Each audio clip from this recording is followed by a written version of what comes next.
Welcome to the Tarqaron podcast, everybody. It's been a All few right. months, Welcome. but it's our final check-in for the year here. And then we won't see you till January when it comes to the podcast to wrap everything up. But That's so right. probably So it's won't the last one be. you're getting 2025, folks. It's That's right. just we're just chilling here, having a nice November. Yeah, probably won't be anything too long. We've got. We're gonna do our final update on the challenge, our ongoing backlog challenge we've been doing all year, and we're Hmm. gonna talk a bit about the game awards, and we're gonna read all your comments in the past few months that we missed, and whatever else that just happens to come up. All right. Yeah. So yeah. How you been doing? It's been been a bit since we've been around for the podcast anyway. So I see you have been still continuing up watching a lot of movies Watching and a lot of movies. Yeah, I'm up to yeah, 162 movies this year. All that's right. insane. I was kind of trying to take a final push to get to 200. I don't know if that's gonna happen now because I haven't been watching like essentially a movie every day is the pace I needed to keep for that. So I don't know if I'll hit that, but I passed my goal of 50 for the year. That's for sure. So, Big time. Yeah, like tripled it, more than tripled it now. but That's yeah, pretty cool. I've also been uploading on all my different channels regularly on my music channel, doing reactions and Mm-hmm. reviews on there regularly. Got Zach Archer TV. Every month I'm doing movie rankings, all the movies I watched in the previous month. And also, I have my, whenever I finish a season of reality TV, I'll post a review on there too. And then Zach Archer Games, I've been the least, have had the least to say on that just because gaming's kind of taken a bit of a backseat when it comes to my hobbies since I've been all in on the movies. But still post at least a video a month there. And yeah, so here we are. Keeps you busy. Yeah, I mean, keeps you busy. I went and saw. I've been seeing movies that we have, that we're not talking about on the channel. I went and saw the Chainsaw Man movie. It was fantastic. One of my favorite things I've seen this year. Love that. The I also saw because I when I went out to go see that, I also spent some time with. It was Halloween when I went down, so we ended up watching the first two, with the first two, the only two, the It films. So It, Oh, both really? part one and two. What'd you think? So that was really. I really liked the first one. I didn't really like the second one very much. I thought the second one went on That's kind of where I'm at. way too long. Yeah, That's I kind like of the where I'm first at. one quite a bit though. Yeah, I really liked the That first one. does. Yeah, I think the sort of kid dynamic was just really really great. I really like all the personalities, and I love the Yeah. little quirks. I thought it was like very effectively shot and delivered. I thought I never found it like especially like, oh, I'm like shaking in my boots, but I thought the horror elements were all very effective. Hmm. I think they did like a really good job of like the sort of sense of dread, like creeping dread that most of the different scenarios had kind of going on before just, you know, doing the kind of oh creepy clown, type thing that it sort of Yeah. ended up doing. But yeah, I really like the first one quite a bit, and the second one, yeah, not so much. I will say I think the casting for most of the adult versions of the kids was all really good. Hmm. But the movie itself was not. I didn't really love it. So Yeah, I'm intrigued by the series. I don't know how that's been received, but yeah, I welcome there's to only a Dairy. few episodes. There's only a few episodes out. I've heard pretty good things about it. Like my understanding is that the first episode goes in some directions that like I think it takes there's some twists and goes in directions that you kind of don't expect, which I think that's kind of cool, especially with Mm. something like this. So, but so I've heard decent things about it, but who knows? It's one of those things where the first few episodes might be awesome and then it might just tank. Yeah, It maybe. happens. It's happened before. It surely can happen again. So, Yeah. but I mean, I've been yeah, playing or I've been watching way too many things to really go into here. So if you want to check out my yeah. letterbox, I post a I review every movie. Um, and Yeah, on my I'm a little channel. behind. I'm a little behind on my letterbox because it wasn't just those two. There was another. I feel like there was Well, another movie I saw you're just besides this. inconsistent in your I'm letterbox. I'm a little I'm a little inconsistent about it. Yeah, it's true. So I'll back catalog those because I do have it on the mind pretty frequently, just like digesting kind of my thoughts about those movies. But yeah, I mean, I watch every video that you put out on those channels. So Huh. I mean, obviously not the I don't not so hardcore on the reality TV ones. That's just Hmm. me. But I always love it's kind of keeping up with what you're doing with movies. It's always really fun. So Yeah, um, and I just watched Die My Love today. I I didn't don't post even a know what review of that that. is. That's a movie with Jennifer Lawrence and Robert Pattinson as the Oh, co-leads. is it kind of new? Or Yeah, like I just watched it in theaters. Sorry. Yeah, watched it. okay. Oh, it's Yeah. brand new. Okay, yeah. So, Oh, yeah. Frankenstein. I saw the Frankenstein. Guillermo del oh, Toro. so did I. Yeah, I loved it. I thought it was Yeah. wonderful. Mm, Yeah. yeah, I saw that. I was able to see that in theaters too. It was like already Yeah. on Netflix, but it was still in theaters around me. So I was like, hell yeah, I'm gonna go see it, There's nowhere and I was near very me. happy. Yeah. I had to watch it Ah, on Netflix. So yeah, it was I lovely. enjoyed it. I thought it was beautiful, They have a beautiful little movie. behind the scenes documentary on Netflix too, which I watched and it gave me more Ooh, appreciation for it. It's like a 45-minute little special thing. yeah, I'll have to check that And it's out. cool just Yeah. like the scale of the production and everything like that I couldn't even Mm. tell from watching it, but a lot of cool practical stuff they did. Like the set building, like the castle and everything. It was a Yeah. lot of that like practical, Yeah, a lot of like the like sound when and they stuff. blew up the castle, it was like a Yeah, little model castle, I love that so much that right? it was a miniature that they blew up. That's awesome. And they go into a lot of like the costume and makeup department, highlighting the different pillars to the Mm. production. So it's cool. But yeah, Yeah, yeah. but yeah, I'm trying. My whole goal throughout the year was to keep up with 2025 releases as much as possible because I wanted to. Like last year, I watched all the Best Picture nominees and a lot of the other nominees, Mm. but I wanted to be able to have. My goal this time is to watch every nominee of every category. So I wanted to Right. not have a million movies to catch up on when it comes early next year. So I'm trying to hopefully get all the essentials covered. Yeah. I mean we both saw Sinners. I think Sinners kind of a shoe in should be nominated for something.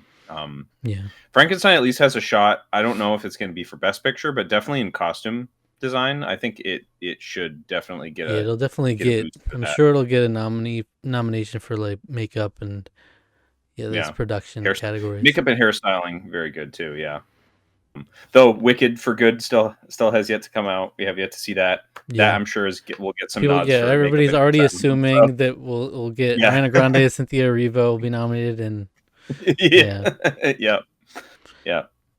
but One Battle After Another is going to be nominated a Right. lot. Yeah, that's Paul Thomas Anderson. Yeah, I yeah. and my goal That is to do. I'm gonna do an actual top 10 movies of 2025 video at the end of the year, which is something I've never been able to do before. Literally, because I've never felt like I watched enough of the movies that actually came out to say that.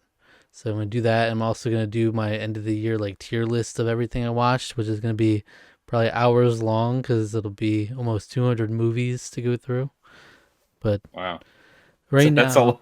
Yeah, it will be at that point because you're like 160 something, right? yeah, Yeah. right now I'm One Battle After Another is my favorite movie that's come out this year so far. Wow. Wow. Okay. So it's like that, and then there's a bunch of horror movies that I really liked, like Sinners, Weapons, Bring Her Hmm. Back, Final Destination Bloodlines. I thought was really good actually. Right. Right. Yeah, I've heard really good stuff about weapons. Yeah, So and there's still a couple of the big ones I'm still missing, but and then there's still some to come out, like Wicked for Good and Hamnet is coming out. Hamnet. Yeah, Hamnet. Hamnet. Hmm. Yeah, it's like I don't know if I've heard of this. it's about I guess it's about Shakespeare and like the story that inspired Hamlet, essentially. Oh, okay, But it's like apparently a sure. big like it seems to be like it'll be a big award darling type movie. Is it sort of like a period? So it's like a period Yeah. piece then, right? Okay, yeah. That sounds. I don't. I'll have to look into that. That sounds kind of fun. Yes. Um, So that comes out probably in December at some point, I think. So cool. anyway, yeah, it's just a whole thing I'm doing on the side. It's just a lot of Yeah, movies. a lot of Um, movies. A lot of movies. and then I'll just like mix in a random I'll shuffle my watch list, watch a random movie here or there, watch a random Disney movie, watch a random Studio Ghibli movie. Like I Yeah. shuffled out of Studio Ghibli and it gave me My Neighbors the Yamadas is Oh, I is love that movie. Is so charming. but it's the It's most random Studio Ghibli movie for it to have given me, it's but super. It's yeah. that is very random. That's a deep cut, I think. Yeah. It's like the most um, un Ghibli esque of the Ghibli movies, It's like yep, it in is. So appearance. a lot of the Isao Takahata ones are a little oddball and kind of Yeah. offbeat like that. Because like Pom Poko was another one of his as well, the one about the Tanukis. That's Mm-hmm. also kind of a Yeah. very odd, strange movie. Um, but I remember being pretty touched by the end of My Neighbors the Yamadas. I thought it was a very sweet movie. Yeah, I liked it. Um, yeah, It's hard for it to really compare it to some of the top tier Studio it's Ghiblis because it's really ultimately yeah, like a feels like a it's not short my favorite. compilation Mm. is essentially what It's it not my feels like. favorite. Not my favorite, but I did quite enjoy it. It Yeah. kind of caught me by surprise because I was like, oh, just did some things I wasn't really And expecting. I've never heard So, a single soul ever talk about it. You know? oh, I should. I guess yeah. It's one of the ones that like I guess I never really bring up. Of Takahata, I think I have not seen the Tale of the Princess Kaguya yet, but Uh, I'm a big fan of Only Yesterday. okay. That movie is like super weird. Like it's weird in the sense that like this is like subject material that's just very strange for anime to be like talking about or touching. Like Hmm. particularly for the time period because it's like about like a grown woman kind of she's like in her 30s and she moves from the city to the farm to like back to like out to the farmland and she's just like it's about her reminiscing about her childhood and Hmm. there's like stuff where they're talking about like I remember there's whole scenes where it's like she's remembering like she had a period at school, her period at school, and then there's like whole scenes of like the boys making Period fun or like piece. using that. It's a period piece, yes. um, yeah, so that movie's just very weird in that sense, but it's I think it's a very beautiful story. I really like that one a lot. So Yeah, I shuffled what my next Studio Ghibli movie will be, and it gave me Princess Kaguya as the next oh one. okay, So all right, yeah, I've heard really good stuff about that though. So yeah. So because I've only um, watched a handful of Studio Ghibli. Essentially, I'm going through all the ones I haven't seen, and then I'll probably rewatch the ones it's been a while. Like it's been a while since I watched Spirited Away and Secret World of Arietti, um, Princess Mononoke. Ones like those. So yeah. yeah. Yeah, I've been meaning to kind of like make like a tier list of that. I think there's only like I think 3 or 4 of them that I haven't seen. Um, so um, Mm-hmm. but yeah. Um, well, in addition to that, like I've also been playing catch up on TV. Well, not catch up really, actually, at all. The house, me and the couple of the guys at the house have been rewatching through Stranger Things. We started last sort of I need to do middle of that. last month. And so we've watched our way through we're in season 4 now, so we're getting there. We're getting up to being able to catch back up completely. And that's been really fun. I think this first season is basically still perfect television. Hmm. Yeah. I think I think it's just everything. I just was appreciating so much about kind of what it was doing and bringing to the table, and like it makes sense that this is Netflix's darling in so many ways because I think it is just sort of the perfect storm. You have like fantastic performances, like really intriguing writing, really good like not too overboard on the pop culture ishness, but it does still feel very like appropriately 80s.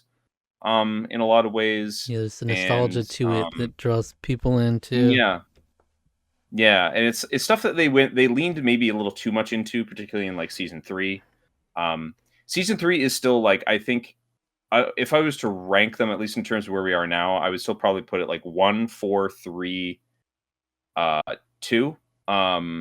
3 is still what I would call the fun season, because it's like it's like the Russian plot. There's like a whole thing with that going on. Yeah. It's just it's goofy fun. It's a summer piece. It's a lot of fun with that. But um, yeah, Yeah, I haven't watched but Stranger Things since we did a review back in yeah, 2019.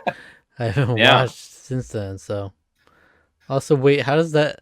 The math just doesn't make sense with Stranger Things. How are we watching season 3 in 2019, and here we are in 2025, and we're still not finished We're still not done. with season Yeah, 5? but here's the thing, and this is something that I think at the it's sort of the like little press event that they did, where they talked with Gaten Matarazzo about, like, because he's like the gamer of the cast, I think. So they Uh huh. talked to him about GTA 6. They're like, "Hey, you see GTA 6 got delayed again?" And he's like, "Yeah, GTA 5 came out. I was like 10. I was like 9 years old when that game came out, and like we had a whole we've had an entire series, like, where Stranger Things is going to be completely done. All of Stranger Things from season 1 to season 5 will be totally done before GTA 6 Yeah, comes out. and with Um not putting one out a year like the old yeah, seasons used to be. yeah. Still, Yeah, cuz because I think it was 20 yeah, cuz I think it was 2016, 2017, 2019, 2022 was Stranger Things. And that was primarily delayed because of COVID, because they were doing filming during that. And then this has just been, hmm you gotta stretch it out, gotta milk it out a little bit, Netflix and because Stranger Things to completely reshaped yeah, how television even works. So yeah, now it's like a season. It's like, all right, we're gonna get part 3 of this season 2 years from now. It's like, yeah, okay, what? It's so arbitrary where we're dividing the yeah. seasons now. It's like Box Art Well, yeah, Battles, because our season. We yeah, our did we seasons did make no season sense. 2, episode 1, like A year over a ago. year and a half ago. That season's gonna last a few years. That's yeah, no. The yeah, so it is kind of, well, the release schedule for it is kind of crazy too, because like Yeah.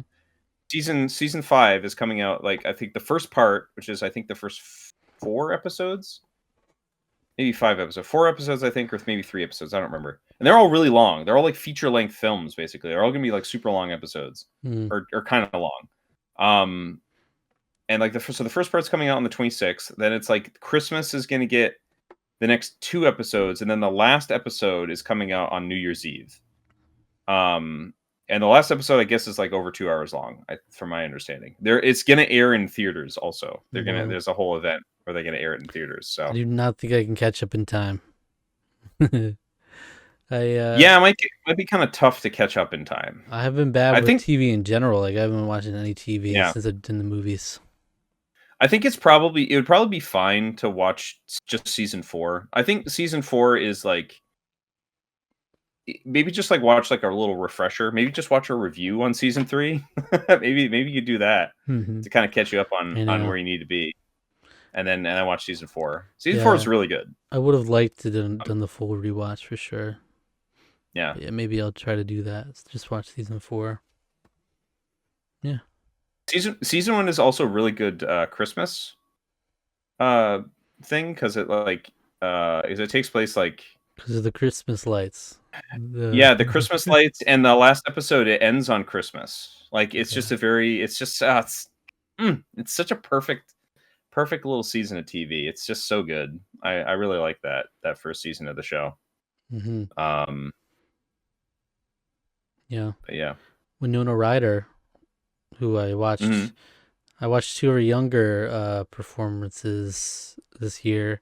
Watched Edward Oh, yeah? Scissorhands Oh, yeah, okay. Yeah. and Bram Stoker's Dracula. So iconic. So what, I think I read your review. You did enjoy it, which I was very Hmm. pleased to hear, because I haven't seen it personally, but I've heard it's kind of like it's one of those weird movies where it got sort of a bad rap for a while, Hmm. but I think like it's after like a weird period in like the 2000s. Pretty much after that, it's more or less completely grown in appreciation over time, including over Keanu Reeves's terrible accent. Yeah, yeah. I mean, Um, Anthony Hopkins and Winona Ryder are the standouts in that movie. mm, They're my mhm. favorite performances. But yeah, it's I mean it's very much it's a super horny movie. So Yes, yeah. you know, Nosferatu is pretty horny, the new one, but this one felt even Nosferatu is hornier. pretty You know, it was like it's a lot. It's a lot, but it like kind of works with the vibe that they're going for. So well, Nosferatu is like a gross kind of horny though. yeah, well, You know, yeah, kind of makes you feel icky. It makes you feel a little icky, you know. yeah. I want to rewatch that though because I didn't appreciate that one as much in the moment, and then after Mm, watching Bram Stoker's Dracula, appreciating that, I feel like I would probably like that more. But yeah, so and then in terms of games, aside from the challenge stuff we'll get into, it's pretty much just been Ghost of Yotei. mm, A lot of Ghost of Yotei. I love that. I'm almost 100% in that. Just a couple things left to collect. And I've said this before, but it's essentially if you like Ghost of Tsushima, you'll like this. And mm. if you haven't played Ghost of Tsushima, there's no point in going to this one. You start with Ghost of Tsushima and go from there. If you want more of that game, then you'll want this. And Right. if you didn't like that game, you're not gonna like this because it's a very similar gameplay loop. You do a little bit of changes and improvements to the combat and other stylistic changes, and the story is Hmm. a little different. You know, I heard Rusty describe it kind of like Kill Bill, which it kind of is. So it's like a revenge plot. Interesting. So, Interesting. Hmm. but yeah, The I view it like as it's as if it's the same thing as Tears of the Kingdom was to Breath of the Wild, essentially. You know, it's okay. Okay. very similar. There's obviously changes, but if you like the other one, you probably like this one. And Yeah. that's about Yeah. it. Okay. Yeah. Neat. I've been kind of all over the place when it comes to games.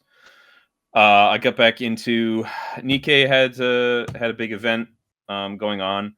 I'm gonna be honest. I have absolutely no idea what's going on in the story for this particular event because it's very much tied to like the main story, and I'm like not even anywhere close to caught up in that.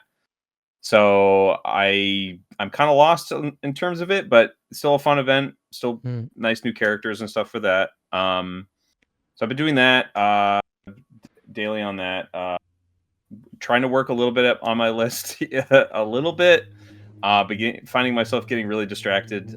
Dubs and I are going through Tales of Symphonia right now, so on through SharePlay. Take your time. He's on a second controller, so we've been playing that. Been making. It was almost 2 months since we had played Baldur's Gate 3, but we started up again not this past Sunday, but the Sunday before. So we started that up again. I'm not finishing. I'm just telling you right now, I'm not I finishing know that game that. before the end. It's way too long, and we never get very far in each Yeah. session. So like we're still in Act 1, and there's 4 acts, I think. So there's no way there's no way I'm beating this game this year, but that's okay. I'm having fun with it, and that's kind of the good thing here.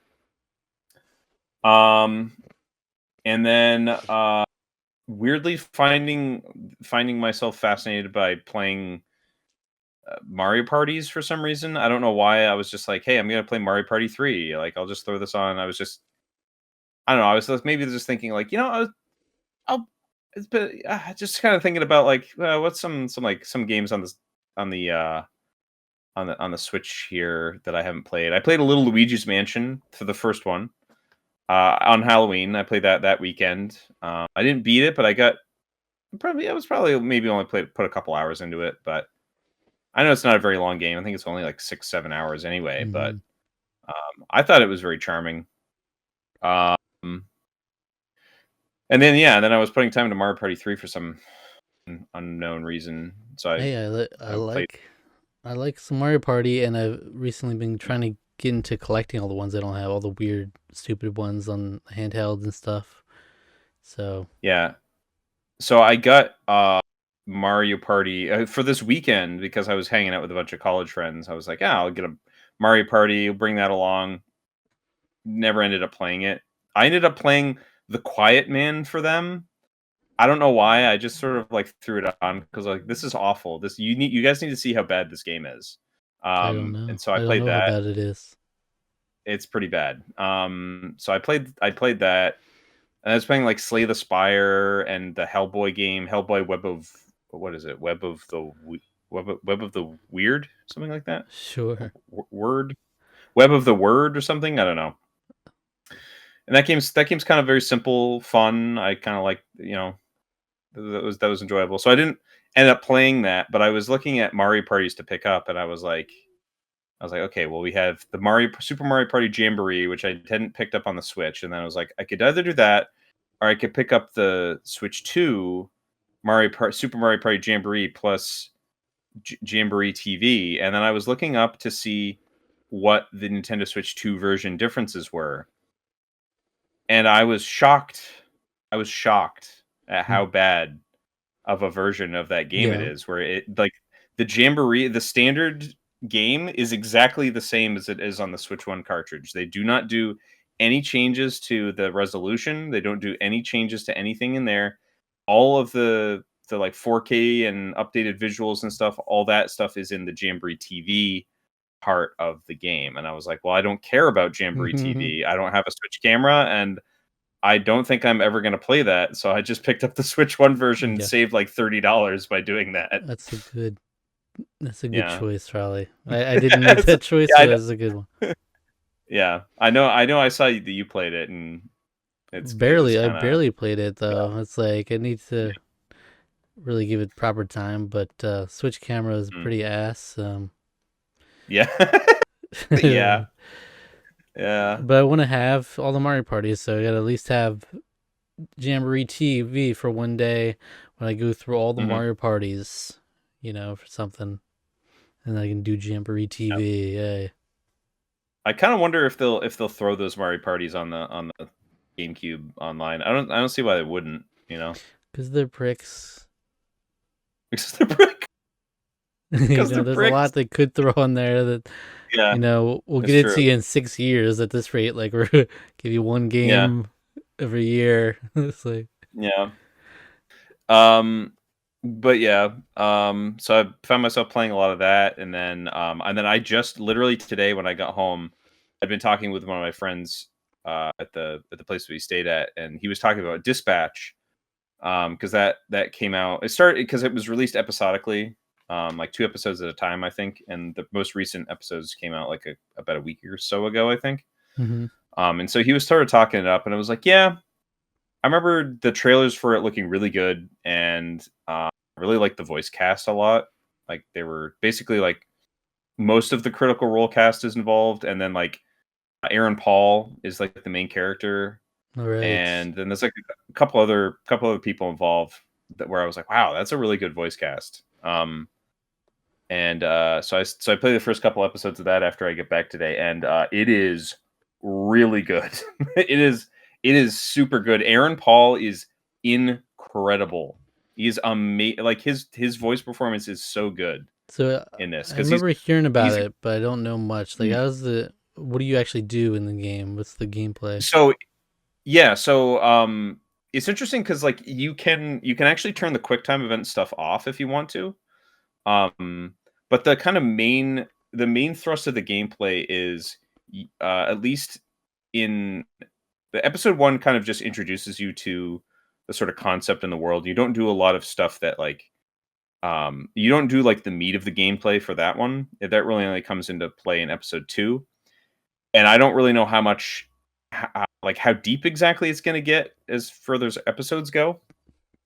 But it's like you're working as a dispatcher for a superhero agency. So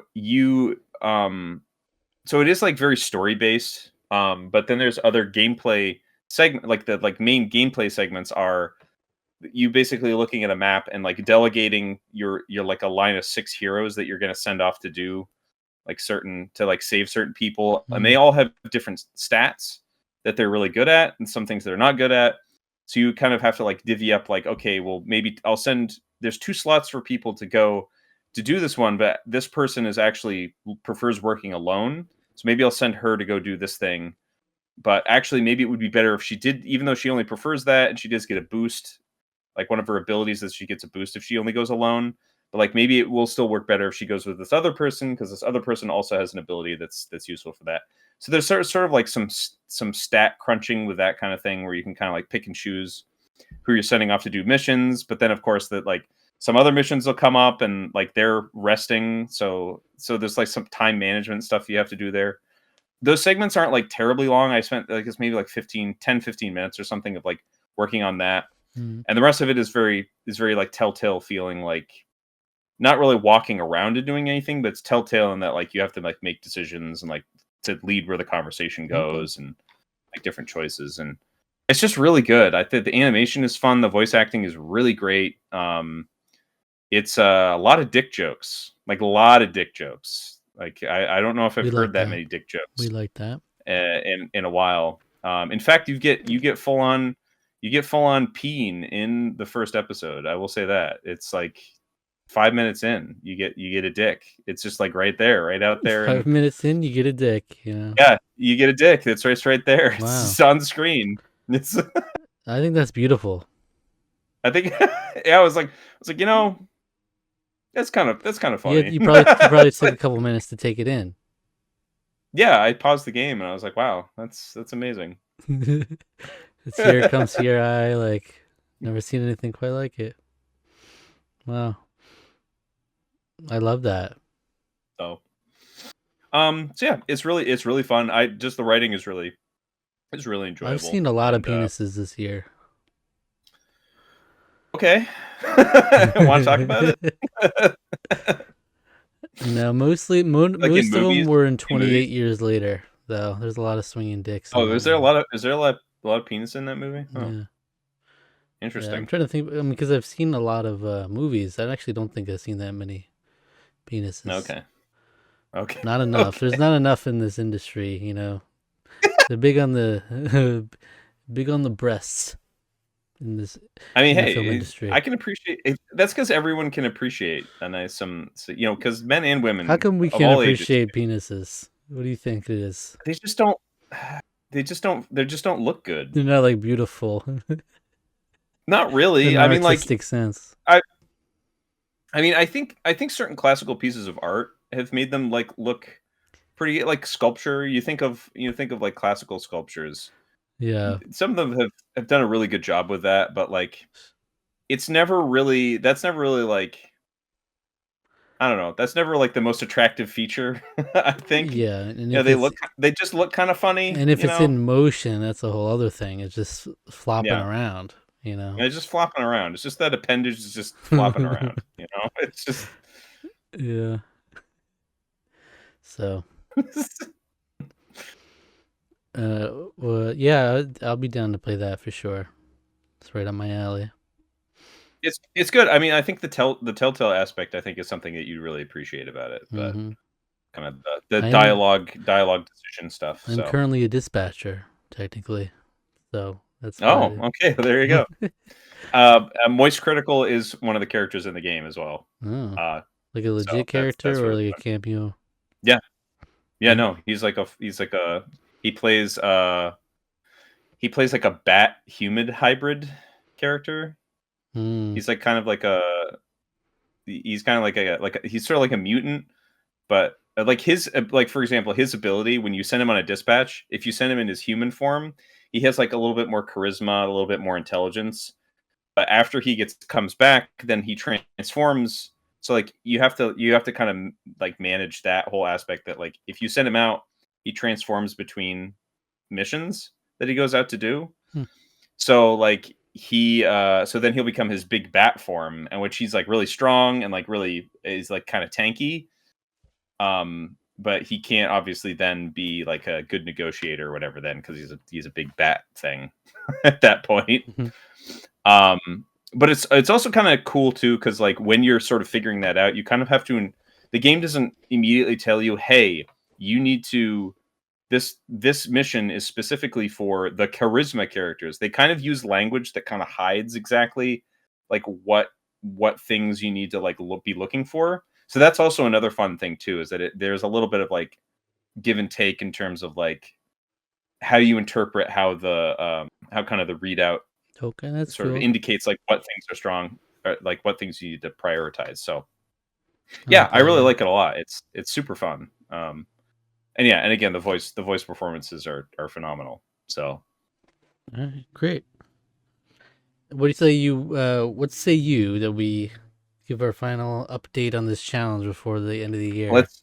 let's let's do it. We got a little to talk about. We got to talk about it here. All right, so this is a challenge we've been doing since the very first podcast this year in January. It's essentially a video game backlog challenge that we've done to challenge ourselves. You get 1 point for each of the games that you assigned yourself. So we each wrote a list of 10 for ourselves, and you get 1 point for each one that you finish. And then we also assigned 5 to the other person, in which you get 2 points for completing any of those. That makes a maximum of 20 points that you can get. All right, so right now, currently I have 5 points. Okay. And Alec, how many I points I do you have? I currently have 2 Two points. 2 points. points. Whoa. Yes. Yeah, I And know. so I finished The Walking Dead: A New Frontier, Life is Strange 2, Skies of Arcadia Legends. Those are all 1 pointers. And then I finished Ukulele for 2 points. All right. Well, I finished Bloodborne, which I beat way earlier this year, and then Record of Lodoss War, Deedla in Wonder Labyrinth, I beat just kind of in the middle of last month. That's So part of the Gents Challenge, which is another different mhm. backlog challenge that overlaps from the Discord. Yes, and But it's good because the other game I've been selected is one of the games that you've chosen for me. I have started it. I haven't made like a ton of progress because I've been so distracted with all these other games. But I have some more time off coming. Thanksgiving's coming up. I have some time off with that. I have a day off tomorrow, so I'm gonna like hunker down and spend a little bit more time playing that. I will say I really like what I played of it so far. I think it's a really good game, and everyone, Blink and you, everyone who's I've talked to, who are like, this is your kind of game. They're totally right. I love it. I really yeah, love this game. So great. yeah. Yeah, so if you could finish that, we could have a ball game Hmm. on our hands because Yeah. Yeah. otherwise it wasn't looking too good for you. The thing is, No. my game for the Gents Challenge was Nino Cooney, which is also on Hmm. this, so it would have given me a point. Hmm. But essentially, it got to dire straits, a couple weeks into this month with only 2 weeks left of the challenge. And so I had Yeah. to tell myself essentially, if I want a chance at the Gents Challenge, I think I got to play Infamous. Yeah. I don't know if I'll be able to do Nino Cooney in that short amount of time with the limited amount of time that I have. So Yeah. That's tough. That's a tough ask I went there. all in on Infamous. I've made a lot of Hmm. progress on that, so I should be able to be a gent in that challenge, but I won't do anything for me on this one. So I would like to still work on Nino Cooney, but I'm going to do a final push, try to maximize as many points as I can in this last Yeah. month. So I still, because in my 10 games to finish that I've given myself, I still have Final Fantasy VII Rebirth and 16. Rebirth is a game that I'm at the end of. You 16 better is a game get I that probably one. only. It's gonna be stupid if I don't. Honestly, like Yeah. I will like, I'll have the most egg on my face for that one. 16 is a game I that's a December game. I can feel that that's a game that I'm gonna try to finish out the year with that. But some of these other smaller ones, Astrobot and Stray, I'm really feeling pretty strong about getting those done. I want to try to do ukulele because I think it would be kind of fun to just have maybe in a podcast for us to just sort of discuss that. Um, Especially with Replayly being out, and I think it was received Right. pretty. Isn't it out? It's out, and I think it Yeah. was received pretty well. Yeah, of course it's out. Rusty talked about But it. you'd have to play the Uh, original for this that's right. I want to challenge. play the original. I want to play the original for the challenge. And that was purposeful. Um, some of these longer ones, like Cyberpunk, don't think I'll be able to get back to doing that. Ghost of Tsushima and Hogwarts Legacy, Yeah. it would be really tough. Mass Effect, Bug Fables. But interestingly enough, though, when I was together with my friends, I actually talked Mass Effect with the whole group. We were talking about like we just got talking about Mass Effect. We talked about like Halo and stuff like that. But Mass Effect came up because my friend Josh, who has been a part of some of our Gents challenges before, played through the whole trilogy like all in a row, like over the course of a month. He played through the entire trilogy, and it was kind of amazing. Yeah. Um, so so like I have a feeling that like I'll get to that game eventually. Like next year I'll probably try to put that in, but Mm-hmm. in addition to all of this other crap though, I will say I still haven't gone back to work on the Anthem Platinum. And that might be an additional distraction because the servers are shutting down I think in January. So I got to figure out my time with that. You gotta lock in, Alec, if you want a chance to beat me, because I'm not gonna make it easy. I'm gonna I go know all in. you're gonna knuckle down too. So So it's gonna be an yeah, interesting last month and a half here. So I'm on that's for sure. my list. I have Resident Evil 4 on the PlayStation 5. That could be a doable one for sure. It would have been nice to do for October, but I just ended up. I was watching a lot of horror movies, and so that's a possible one. And obviously, I have longer ones that are probably going to be out. The only longer one I'm considering is Ni no Kuni, just from this challenge to carry into that. Otherwise, the longer ones probably won't be realistic necessarily, like Sandland, and especially The Witcher 3 is not happening. Ooh, that's tough right there. Yeah. Dragon Quest 9's not happening. The Kingdom Hearts games are probably not happening. A Call of Duty game, that seems like an easy point right there, waiting to be picked up. That seems pretty doable. Right And then there. for the 2-pointers, I also have Final Fantasy 7, which I don't see that happening. Final Fantasy 13, Horizon Zero Dawn. I feel like Horizon Zero Dawn is the most realistic one I could see myself getting to do. I don't know. So we'll see. I think Final Fantasy VII, the original, is, I would say, of those, it's between that and Horizon. I think is probably most doable. I don't know how long.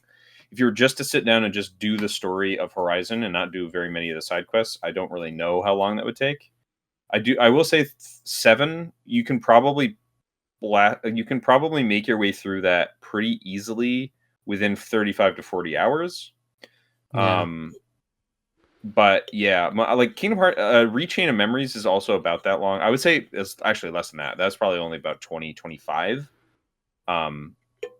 But you'd also have to. You got to be in the mood for that, though. You kind of have to be in the mood for that game, and yeah, and 13 is like kind of out of the question. It's kind of too much of an ask, I think, because it's like a 60 hour game. And I thought it would be good that I'd have Rechain of Memories and maybe do that and Kingdom Hearts 2 at some point this year. Just didn't happen.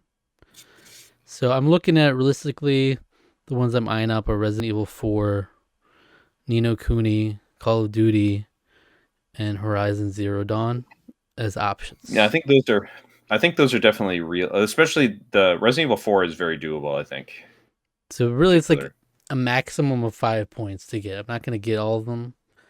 So a couple more points, perhaps. Hopefully I'll end it out in dominant fashion, and then hopefully a trophy will be waiting for me in January. I feel like maybe we should have the trophy already before the January podcast, so we can have it there to see. Yeah.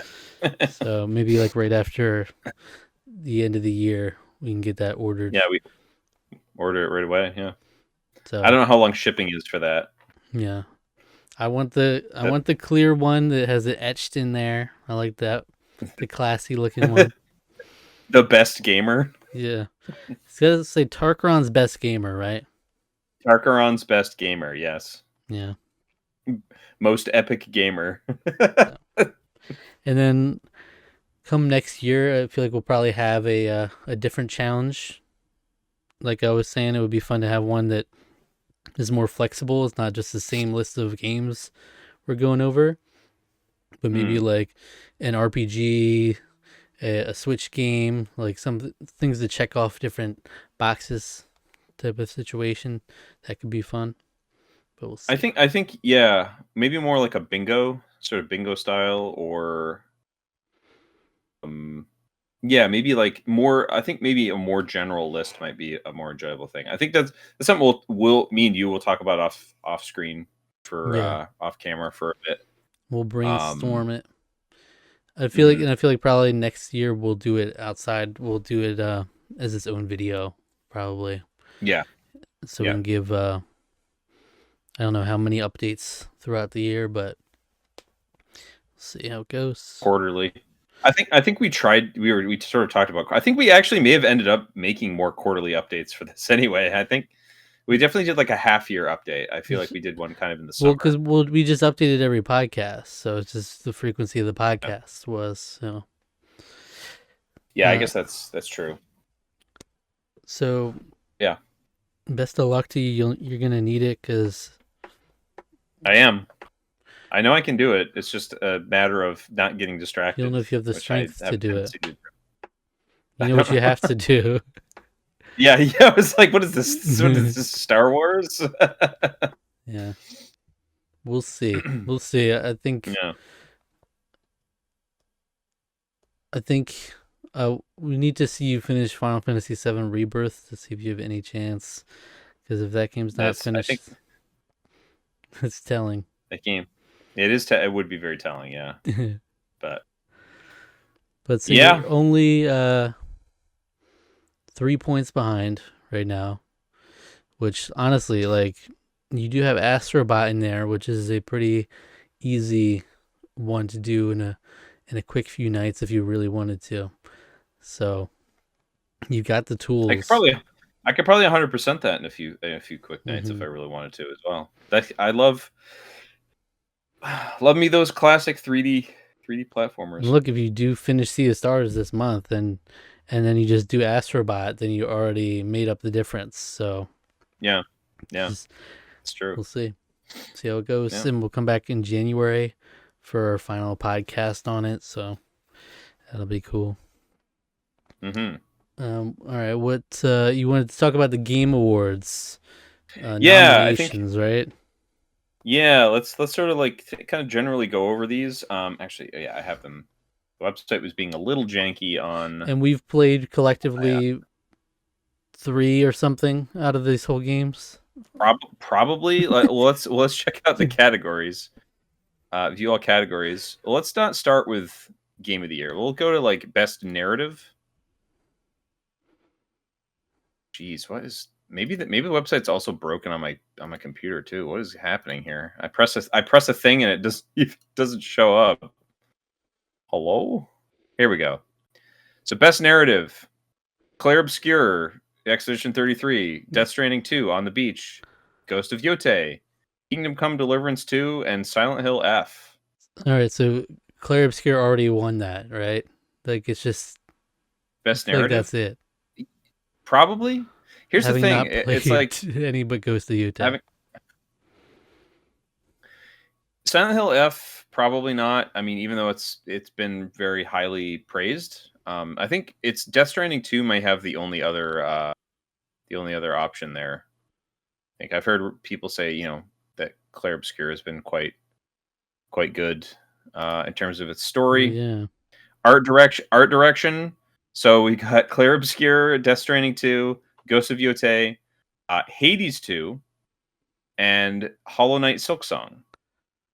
Yeah, Um, that's Ghost of I Yote in my humble opinion. I don't know. I think Hades has a very strong art direction. It's very Yeah, good. I was with Tara this weekend and she showed me a little bit of it. It looks great. I mean, it's just the game looks great. I think of these, I it's really hard to say because I think all of these are all very unique in terms of their art direction. Like Death Stranding and Clair Obscur are both very weird and like out there when it comes to sort of the the stuff it's depicting. So like they sort of have a lock on two very like distinct but also very like odd looking styles. Ghost of Yotei is a lot more like realism centric, but it's also very like beautiful like landscape. It's very Mm-hmm. very like naturalistic in a lot of ways. And then of course Hollow Knight Silksong is just gorgeous looking, like feels like hand drawn kind of look to it. Just sort of like lush environments and very uh nice kind of roundness. I mean, I played a little bit of Hollow Knight Silksong. It's great. It's very difficult. I didn't get very far because I was trying to focus on Yeah. focusing on other stuff, Jen's challenge stuff and such. And that's But not happening. That's not gonna win that. It's one of I don't think those. it will. The nomination is the win there, but Yeah, Ghost of Yotei is just it would be interesting to see what won the art direction when Ghost of Tsushima came out, because that might be a good indicator as well, depending on what it was up against. Because it's yeah. very So that was similar 2020. in style. Yeah, the Game Awards in 2020 for art direction. It won. It won that year. Okay. Best Yeah. art direction, Ghost of Tsushima. Sorry, they doubled up on the categories. It's very odd here. Ghost of Tsushima won for best art direction. It was against Ori and the Will of the Wisps, Final Fantasy VII Remake, Hades, The Last of Us Part 2. So we have again grounded realism with The Last of Us Part 2, kind of gritty, dark. Hades, like gorgeous, lush kind of Yeah. hand-drawn art style. Ori and the Will of the Wisps, kind of the same idea, but like very different tonally. And then Seven Remake is again just like interpreting the Yeah. world of Seven. It's looking very Yeah, similar, like 1-to-1 between these yeah, nominees. So maybe it's yeah. Ghost of Yotei. It has a chance. So you're saying there's a chance? I mean, if There's it a wins chance. anything, it should be Um, that. I think because it's an hmm. excellent game, but that's still the thing that stands out the most to me is just visually. Well, best score in music, the exact same 5 nominees that I just listed off. Literally the same. Yeah, I can't really speak to that. I don't know the music of the other Yeah. games. I've heard some of the music of Clair Obscur. It's beautiful. They found that guy on SoundCloud and he composed like 9 hours of music for that game or something. It's crazy. Whatever one's gonna sound Um, the sexiest in the game of the year, little montage moment. That's the one I want to yeah. win. Well, yeah. Yeah. Well, Woodkid and Ludwig Forsell also worked on Death Stranding 2. So that Yeah. might be interesting. See if that wins, but a 404 error. Love that. What are the nominees for that? So best audio design, Battlefield 6 gets a nod here. Silent Hill F gets a nod here as well, and then Clair Obscur, Death Stranding 2, Ghost of Yotei. F's in the chat. Anybody? I don't know. I don't know about that one. Best performance. It's interesting because like these 3 people were talked up extremely highly already. So it's no surprise that 3 people from Clair Obscur Expedition 33 are nominated. And that would be Ben Starr, Jennifer English, and Charlie Cox, who are all Ben in Starr, the Final that Fantasy 16 guy. game. All right. I think, in my opinion, I think he got snubbed that year. Like, not anything against the performance of the lady who won for was it Senua's not Senua's. Yeah, Oh, it Hellblade. was Hellblade 2. It's Hellblade 2, yeah. Because she won the first year, she was not. I was like, come on, give it to Ben Starr. Is kind of a newcomer to this whole games thing, and he's like wonderful. Yeah. Like, give it to him. So those 3 are in that, but Erika Ishii also for Ghost of Yotei. I've heard her performance is very good. Konatsu Kato from Silent Hill F. Again, I've heard that performance is very good, and I've heard, because I've watched trailers, of course. It was Troy Baker for Indiana Jones and the Great Circle. His performance is amazing in the sense that he sounds just like Harrison Ford, that it's scary. So he does a very good job with that. So, hats off for that. But I Yeah, think it's probably going to go to one of the. it's got to It's be interesting because like A Claire obscure one. Yeah. maybe, but that might split some of the voting. Maybe. So I don't know. I know I've heard people say Charlie Cox is very good in that game, so he might get the nod. I just think that's really fun that he's a has a voice performance I in it. didn't even know But that until now. yeah, yep. And I have that game sitting on the I, shelf waiting to be played in 10 I do years. I do too. I do too. It was my most anticipated game of this year too. It's really horrible. So was Ghost of Tsushima was also my most anticipated game. So Still anticipating it to this day. I'm still it's still high anticipation. Man, this site is real buggy. It's got multiple 404s. Okay, innovation in accessibility. So we have I don't they don't okay. Problem guys. If it's an innovation in accessibility, Gonna be able to access maybe the highlight website. some Oh, well I mean that's a good joke. But I was like maybe say something about like what what they they did did. that was helpful. Yeah, like why No, why they were they trust helpful? everybody to play the games and Oh, they completely did. do it. Oh, Oh, they did. There's a little link to a little thing where they kind of talk about that. okay. That's nice. Okay. So if you're curious, go to the Game Awards website. They have a whole little list. They have a learn about the nominees on this page to kind of that goes into the details of why they were nominated. So that's good. Good for them. There's Assassin's Creed Shadows, Atomfall, Doom: The Dark Ages, EA Sports FC 26, and South of Midnight, which is interesting. These are 5 games that haven't even talked about yet. Haven't Yeah, even brought them up. because I have no idea what they're nominated for. I don't know what they Yeah. did, but shout out to them. Probably pretty sick. Okay, so Atomfall. Hold on. Let me just like do a little scanning here. Doom: The Dark Ages did combat difficulty being very configurable, visual accessibility. They did like a lot of good stuff for audio visualizations, showed directions of sounds that come in attacks. Assassin's Creed screen narration now goes beyond menu items to cover many HUD modules and time-sensitive elements. Uh, Audio described, so there's not just a closed captioning, Hmm. but there's audio described cinematics. So they have like a that's kind of interesting. Powerful, a lot of remapping. Stealth and combat have 4 separate difficulty settings. Uh, Combat can be simplified to a single input, so it's making it really accessible for people of a lot of different abilities there. FC 26, all kinds of contrast, like visual contrast stuff, motor accessibilities.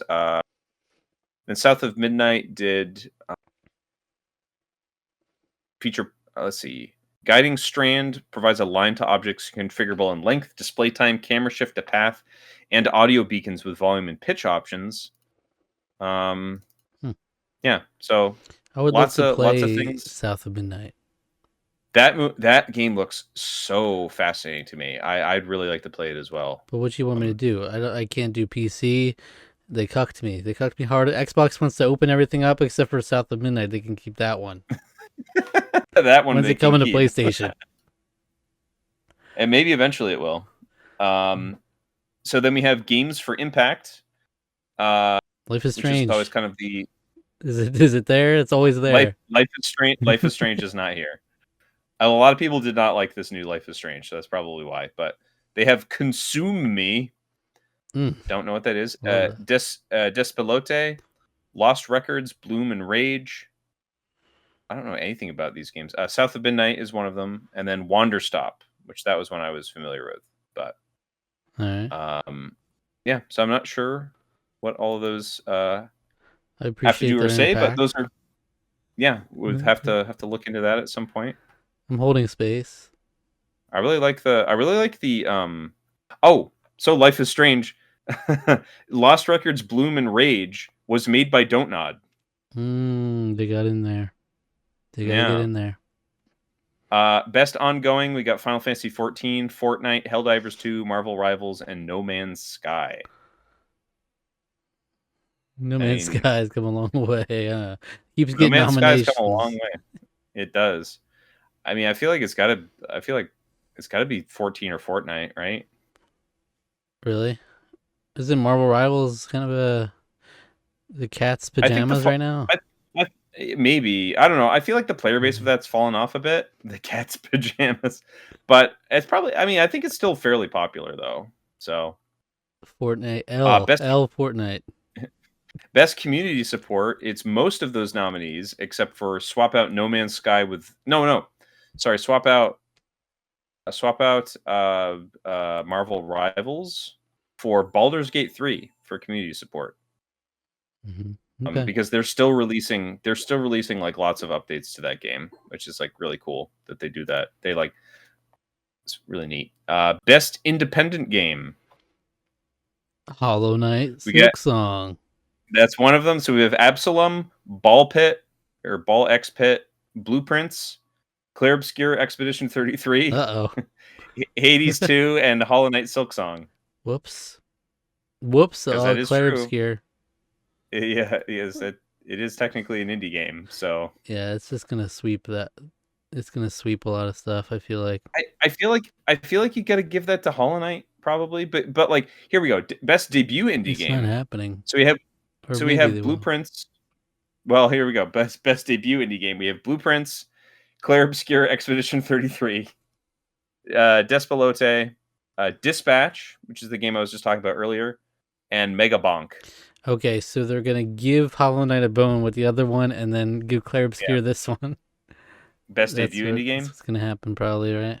Yeah, Blueprints was kind of an early contender this year though. It came out early, like in like January, February, and it kind of did a lot of it kind of made some waves pretty early on, and people have continued to talk about it throughout the course of the year. So, um, I mean, I feel like it's got a chance for something in here. Maybe my commentary is purely lacking in substance. It's just from random word of mouth that I've heard about these I mean, games. that's what a lot of this has to be, and this is something we were talking about um, before we started recording. Is that like it's really difficult to like you because obviously there's so many different genres represented, and like games are different than movies in that like movies you can just sit down and watch them like realistically you could watch most of if not all of the movies that are represented at like the Oscars for example, but for something like this there's like no way unless you're a professional video game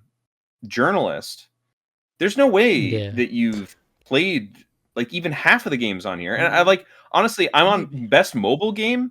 Most of the people that have played those other games on here are not playing these. Yeah, yeah. We have Destiny Rising, which I've actually heard is pretty good. I've been kind of thinking about getting my Destiny fix with that, because I've heard it's actually pretty good. Persona 5: The Phantom X. I've actually heard really mixed stuff about this game. I don't remember why off the top of my head. Sonic Rumble.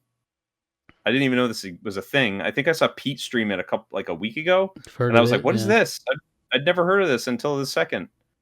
Uma Musume, Mutsum, Pretty Derby, which this game has been out in Japan for like a long time, but it made its international debut this year, and it made some waves. That's the horse racing game.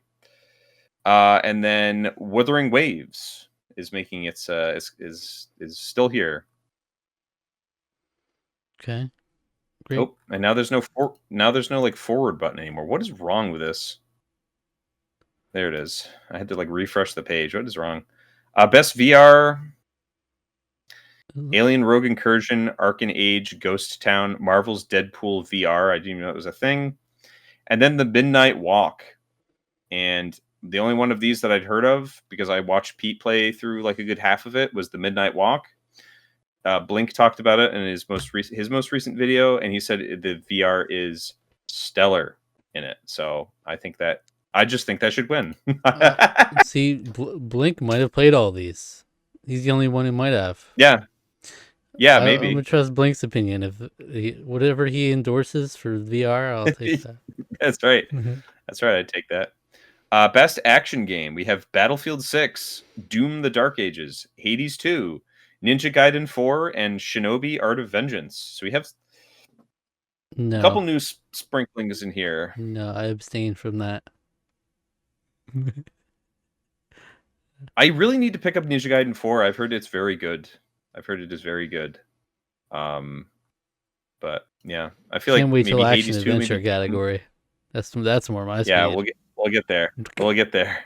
Hold on, come on now. Action adventure. Speaking of the devil, Death Stranding 2, On the Beach, Ghost of Yote, Hollow Knight, Silksong, Indiana Jones and the Great Circle, and Split Fiction finally showing up. That was the early game of the year talk. People were saying that game is the game of the year, Yeah, probably, well, like very early on. But that guy's gonna be there. He's gonna sure, he's gonna be be there, and hype. he's gonna say fuck. He's gonna say fuck because that's just his thing. Best uh, RP. I don't know what wins that. I don't know what wins that. Yeah, that's kind of a toughie, I think. I think, Usually, that's an indicator, right, of like yeah, game of the year whichever wins. prospects. But we get a. We have The thing is with Claire Claire Obscure. Obscure. Yes. Yeah. So, well, best RPG, we have Avowed, Claire Obscure Expedition 33, Kingdom Come Deliverance 2, Monster Hunter Wilds, and The Outer Worlds 2. Wow. There's nothing to compete with Claire Obscure there. No, I've heard pretty much nobody talk about The Outer Worlds 2 since it came out, Nope. which is kind of too bad. Avowed, a lot of people talked about that for about a week after that game came out, and then no one's talked about it since because it wasn't very good. Monster Hunter Wilds has kind of had a fraught release because I think the PC version of that game is just completely broken and busted. And I think the updates are kind of slow coming on that one. So, best fighting. This is just an incredible category this year.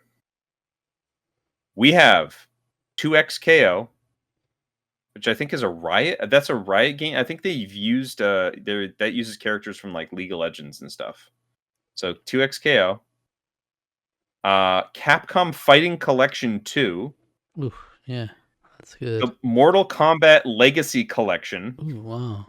So 2 compilation collections in here, which that's weird. Fatal Fury City of the Wolves, so the new Fatal Fury game that came out, and then Virtua Fighter 5 Revo World Stage. Wow. So a reissue, re-update of Virtua Fighter 5. Well, So you have 3 things here that aren't actually original games. you gotta root for Fatal Fury, right? Fatal Fury, sure. Yeah, I like the art style of that game. It looks cool. Yeah, no, there's nothing going on in the fighting game community, huh? That's I was shocked when I saw those categories. I was like, 3? No, there's 2 compilation. It's like that's a compilation. It's like, are we gonna say this as the funny best that's even that's even eligible. Yeah, that was crazy to me. Can you do like your I next? couldn't believe that. Like, was the Nathan Drake collection, was that nominated? What are we doing? Here we go. Here's something near and dear to both our hearts. It's the best family category. We're all about the family Best here. family. We're all about the family here. We got Donkey Kong Bonanza.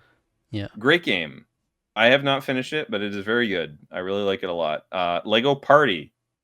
Lego Voyagers. There's 2 different Lego games that came out this year. See, I was actually going to mention that earlier, and I didn't when you were talking about Mario Party. I was like, I actually really want to get Lego Party. Because I think ever since Luke mentioned it, I'm like, that's right. He did. He did talk about that. He said it's good. Yeah. Like Lego Mario Party, essentially. Lego Voyagers, which I don't know what that looks is. like. That looks like real Legos. Just like that's incredible. Like whatever picture they used here is incredible. It looks like they just have real Legos sitting there. I don't know. We're not keeping up with the Lego discourse, are we? I guess not. Well, the thing is, like, Fortnite has a whole Lego world in it, so I don't. Animal Crossing has Lego furniture items coming to the. Yes, branded Lego furniture items. That's crazy. Anyway, speaking of worlds, Mario Kart World is also nominated in this category. Sonic Racing Cross Worlds and Split Fiction. I have a feeling Donkey Kong is probably going to win. Maybe Mario Kart. Donkey Kong will probably win. The family category is it just games that are okay for the family to play? Because you're not playing Donkey Kong together, so it's just like a family friendly game. Yeah, a lot of times they are like you can play it together with the family. Yeah, because I remember like Pikmin was nominated 1 year for that Hmm. too. So probably Donkey Kong will win. This is probably the bone they'll give to Donkey Kong. It always, the Nintendo game will get one bone. And it'll be there in the Game of the Year noms, but it's not gonna win. Well, best simulation strategy, we have Final Fantasy Tactics: The Evil East Chronicles. No. So a game that's 25 years old.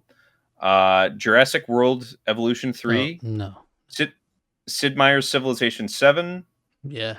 Tempest, that might win. Tempest Rising, Two Point Museum, and a game called The Altars, which I've never seen in my life, Well, 2 Point and it looks Museum. very weird.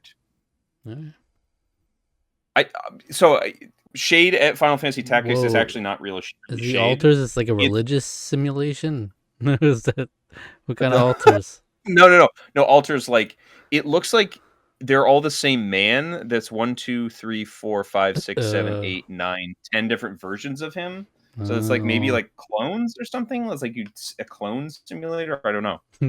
I don't know. I've never heard of this before in my life. But Yeah. uh, no, not actual shade at Final Fantasy Tactics, but it's just like this. It's an old game. It's just a remake of an old game. Um, So, I mean, I know it's like it's a remaster, but I think they did with a lot of these older games that Square actually has to do this to. They do actually have to kind of go above and beyond because they can't just like update the visuals. They sometimes have to like go back because the code is like completely gone for most of these games. So they actually have to like go back and like remake like kind of retro retro what's the word?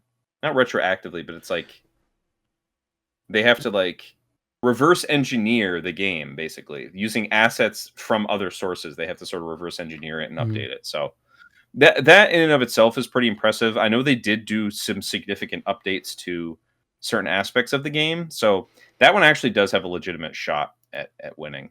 What else? There's a lot of nominees. There's a lot of There are a lot. categories.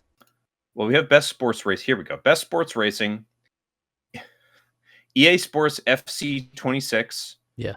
F1 25, also EA, Mario Kart World, Rematch, which looks like a soccer game, and then Sonic Racing Crossworlds. Okay. It's the best. I think that's Mario Kart's.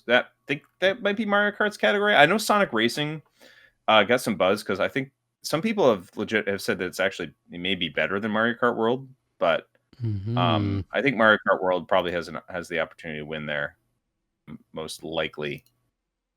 Come on, best multiplayer is next. We got Arc Raiders, Battlefield 6, Elden Ring Night Rain, Peak, and Split Fiction. That's peak. That's peak, isn't it? It is Peak. I think Peak is about like a bunch of people, you climbing a mountain with friends. I think you just Yeah, sort of I'm like help saying that's gonna each other win, there. right? That's like a popular Twitch game. I Probably don't it's know. it's a pretty popular Twitch game. Yeah, Arc Raiders that just came out. I know that's gotten like a little bit of buzz, but I know some people it's gotten a little bit of backlash because I think there's been some use of generative AI to make Hell certain yeah, parts of that brother. game, and I think that's gotten some negative I feedback. love Just that. Whenever I hear that, I want to play that game. yeah, whenever I hear that, I'm like, wow, I want to play that video game. Yeah, just to spite Oh, all this you AI haters. this might be the wildest category of all. If I can get it to load. Esports. No, we're not going through the esports. I don't mm, care enough. Best adaptation. So this is of a haven't seen movie any or of these television probably show. either. Yeah, yes, we have. We've seen two of them. Okay, We have a Minecraft movie. all right. Okay. Devil Devil May Cry. Splinter Cell Death Watch, which I didn't even know this existed. I didn't know they made a Splinter Cell TV show. It's like an animated show. I'd never heard of this. Sure. The Last of Us season 2 and Until Dawn.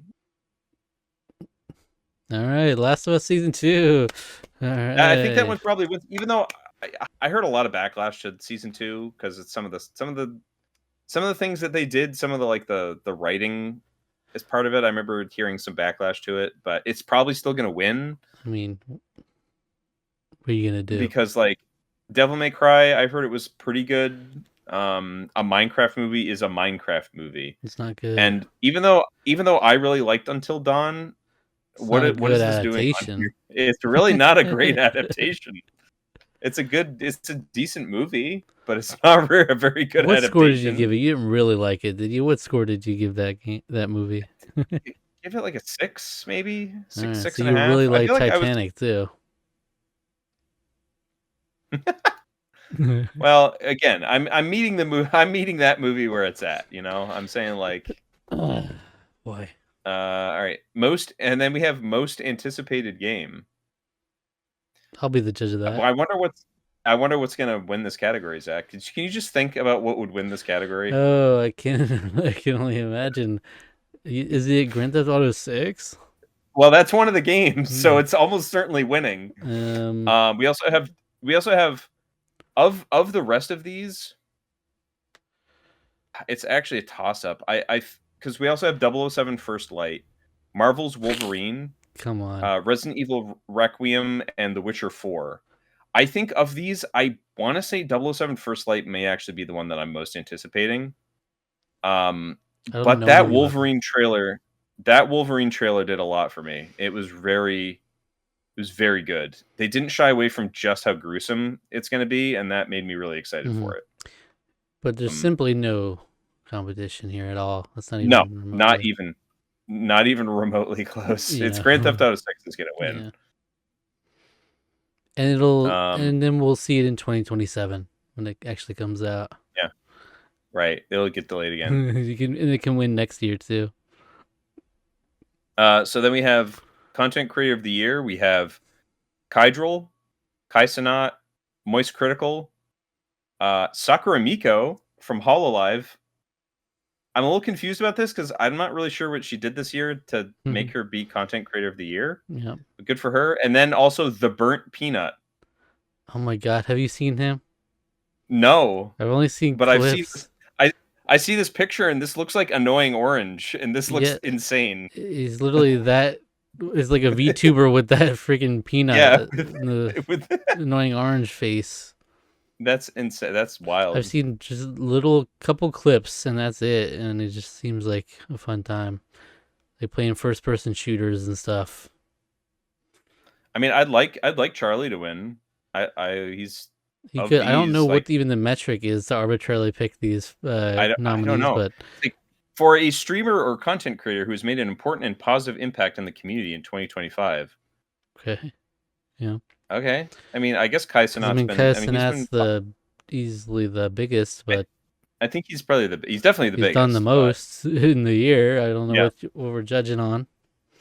yeah, I don't really I've either. watched the most from him out of those. I like most critical, but Yeah, I mean, he I watch a lot of Charlie's videos, he could so win. I see I like mean, just depends because yeah, most critical is more in that sphere of like Game Awards adjacent, but you right, know, yeah, but Kai Cenat, like I've seen clips and he's seems great. I mean, he's not. It's not my cup of tea, not my style, but like I really have. I think he's great. He seems like a decent enough person and good enough I content mean the creator. So, production of the events that he does is crazy. mm, The Streamer mm, University and these huge like the Mafia Thon where he had like different celebrity guests every day. mhm, But for Game Awards, yeah, he's I don't did know. some game things, not, but it's usually he's more known for other stuff, Yeah. varieties. Well, we got best game direction.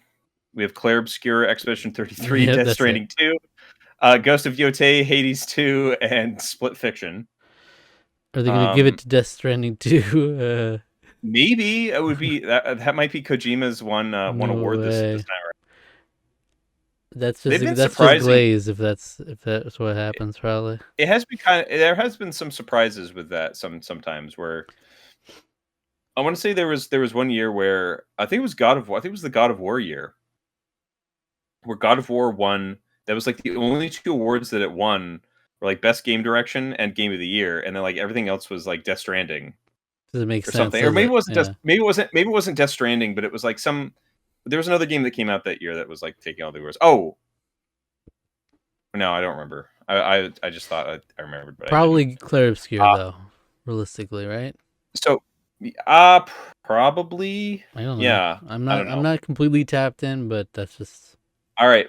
Well, game of the year. Here's the last one. We got some all familiar faces, but a couple of one that we had talked about was probably a shoe in, and then another little surprise. So we have Clair Obscur Expedition 33, Death Stranding 2 on the beach, Donkey Kong Bonanza, Hades 2, Hollow Knight Silk Song, and Kingdom Come Deliverance 2 coming in here as well. Hmm. Which I have heard very good stuff about this game, but having not played the first one, you know, I'm not really target audience for it, but I have heard that it's good.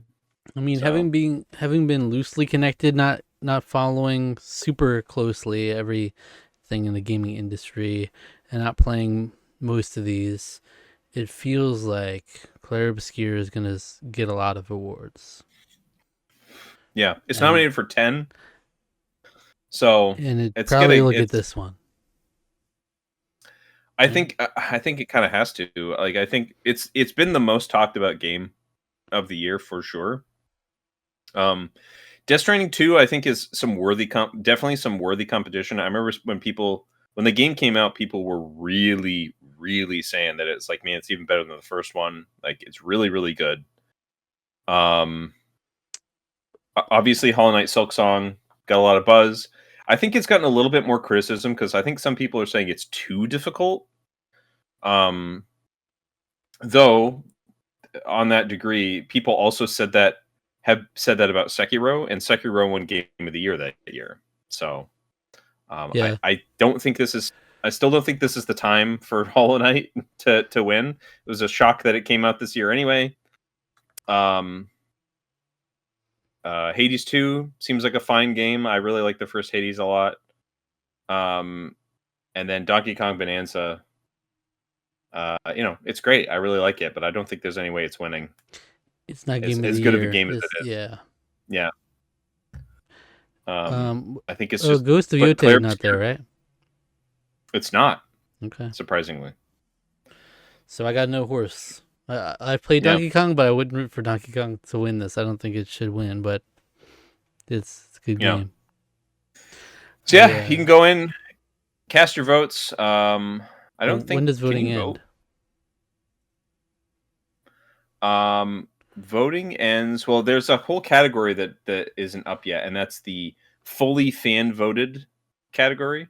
Oh So yeah, that yeah. one's going to go up. I think December 2nd or 3rd. I think is what Jeff said.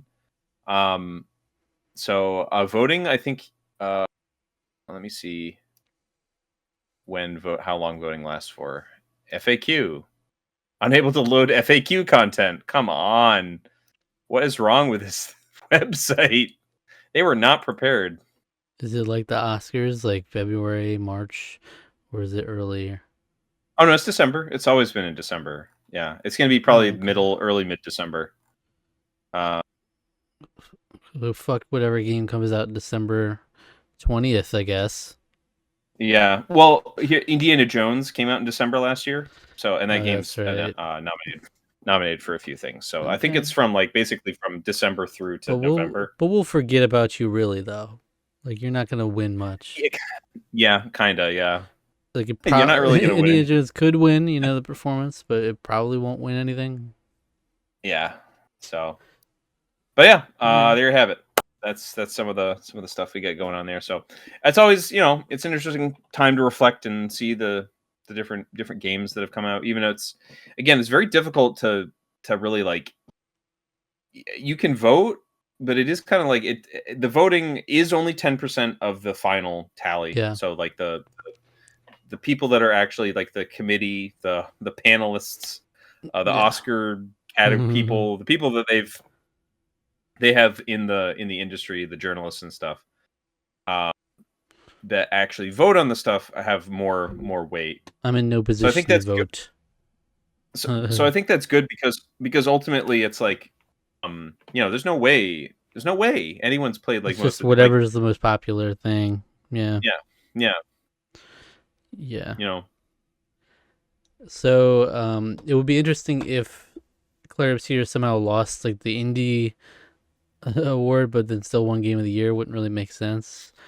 But it's just yeah, if they give it a bone, if yeah, you give Hollow Knight a bone for indie potentially, hmm and then still let Claire Obscure win.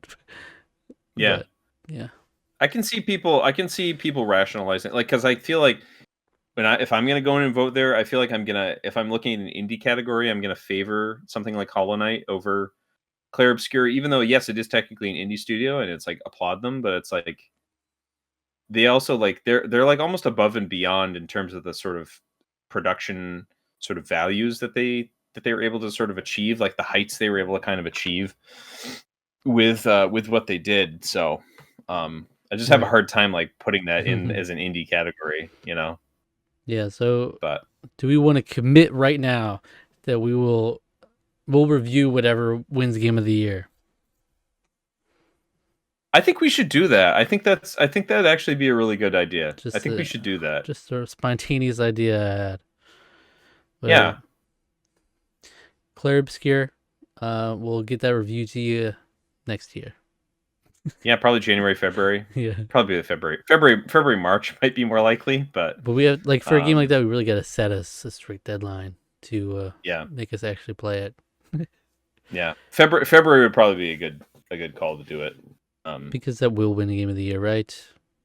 Yeah. I don't see how it can't. I don't see how it We'll won't, see. but Wait for the yeah. upset victory. Yeah. There you go. Something comes in. Let's read some comments from the All past right, let's few get months. to it. Thanks for sticking with us, guys. We get to the comments eventually. Yeah. And I do always recap all the videos we've released since then, quite a bit since the last episode. All right, so watch this big montage recap. So since the last Tarqaron podcast, we've released Survivor Samoa Episode 6, Russell's Swan Song, K-Pop Demon Hunters Review, Blind Ranking Things We've Reviewed 2, Survivor Samoa Episode 7, Houdini Magic, Chance Time, September 2025, Knives Out Review, Survivor Samoa Episode 8, Babe Ruth, Back to School Review, Guess the movie based on the Letterboxd Review 2, Survivor Samoa Episode 9, Bridge Troll, Alita Battle Angel Review, Fantastic Beasts, The Secrets of Dumbledore, The Review Show, Survivor Samoa Episode 10, Flipping John, Tron Review, Blind Ranking Things We Reviewed 3, Horror Edition, Tron Legacy Review, Pilot Palette October, a Horror Edition, Mix the Gents Cocktail, Gents Challenge with Luke, Survivor Samoa Episode 12, Shambo's Dream, Tron Ares Review, Eli Roth Presents The Legion of Exorcists, Pilot Palette, Survivor Samoa Episode 13, Angry Troll, Gremlins Review, Little Nightmares 2 Review, Survivor Samoa Episode 14, Prayer Warriors, Gremlins 2, The New Batch Review, Survivor Samoa Finale Reaction, Titanic Review, Survivor Samoa Reunion Reaction, Tarqaron Mad Libs number 8, Ray Receives Snoke, Survivor Samoa Review, and then, okay, that should be it. All right. Yeah. Yeah. What's your favorite of the last 3 months of videos we've done? That's an insane That's ask. insane ass. Insane ass. I really liked.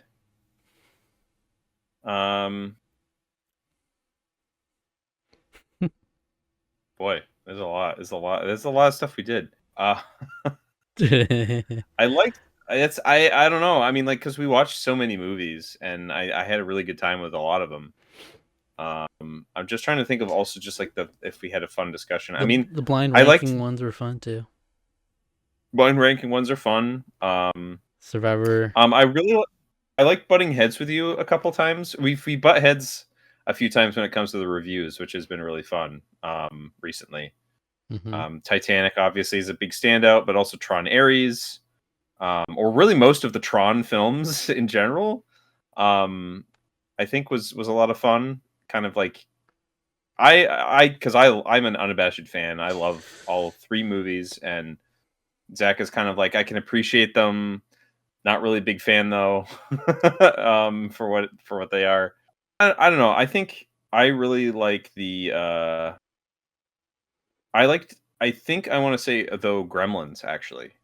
Gremlins. Kind Okay. of discovering a new classic together. I think was like an old discovering for ourselves an old classic.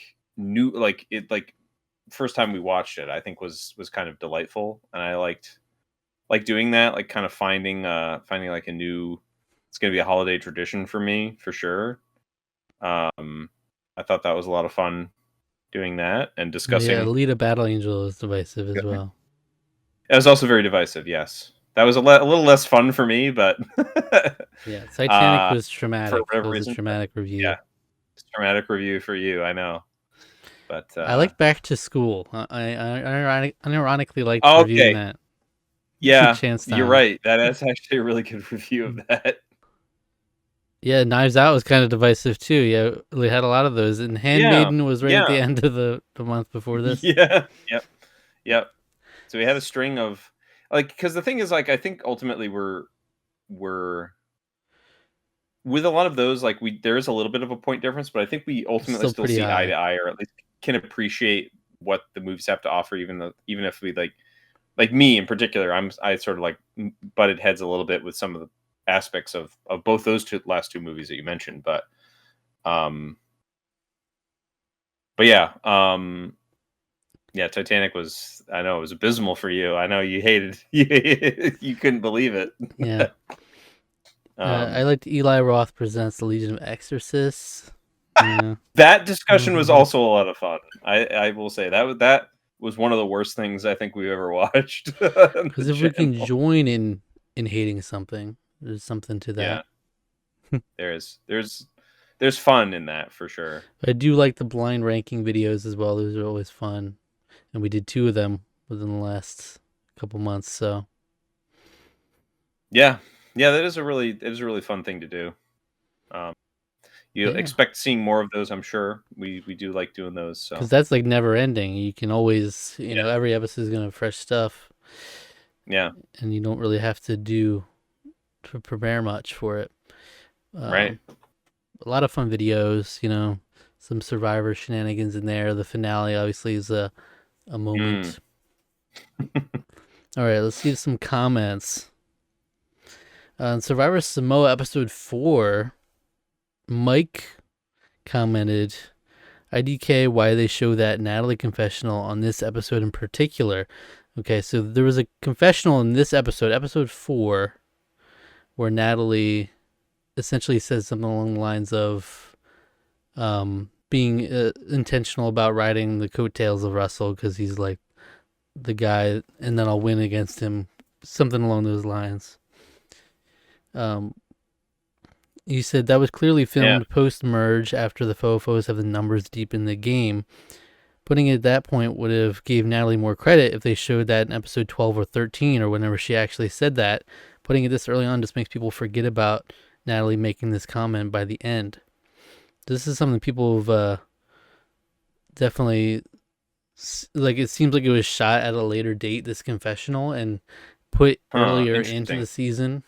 So That's one of those aspects that I don't really because we've talked about like editing obviously because like that's like one of the whole fascinating sort of uh the sort of behind the scenes or like the crafting that we as especially you obviously as a longer fan but like me as as a new coming appreciator to reality sort of TV especially of this variety is the art of the edit like in terms of how you sort of craft a narrative and craft your story is that you do it has crossed my mind a few times over the few seasons, but we haven't really talked about it too much. About like there have to be some times where they've used a confessional from something that's later on and they air it earlier, and then vice versa to kind of mhm. help sort of guide you along as the viewer to kind of help you kind of figure out and navigate the story or the course of the game, the course of the events that are happening.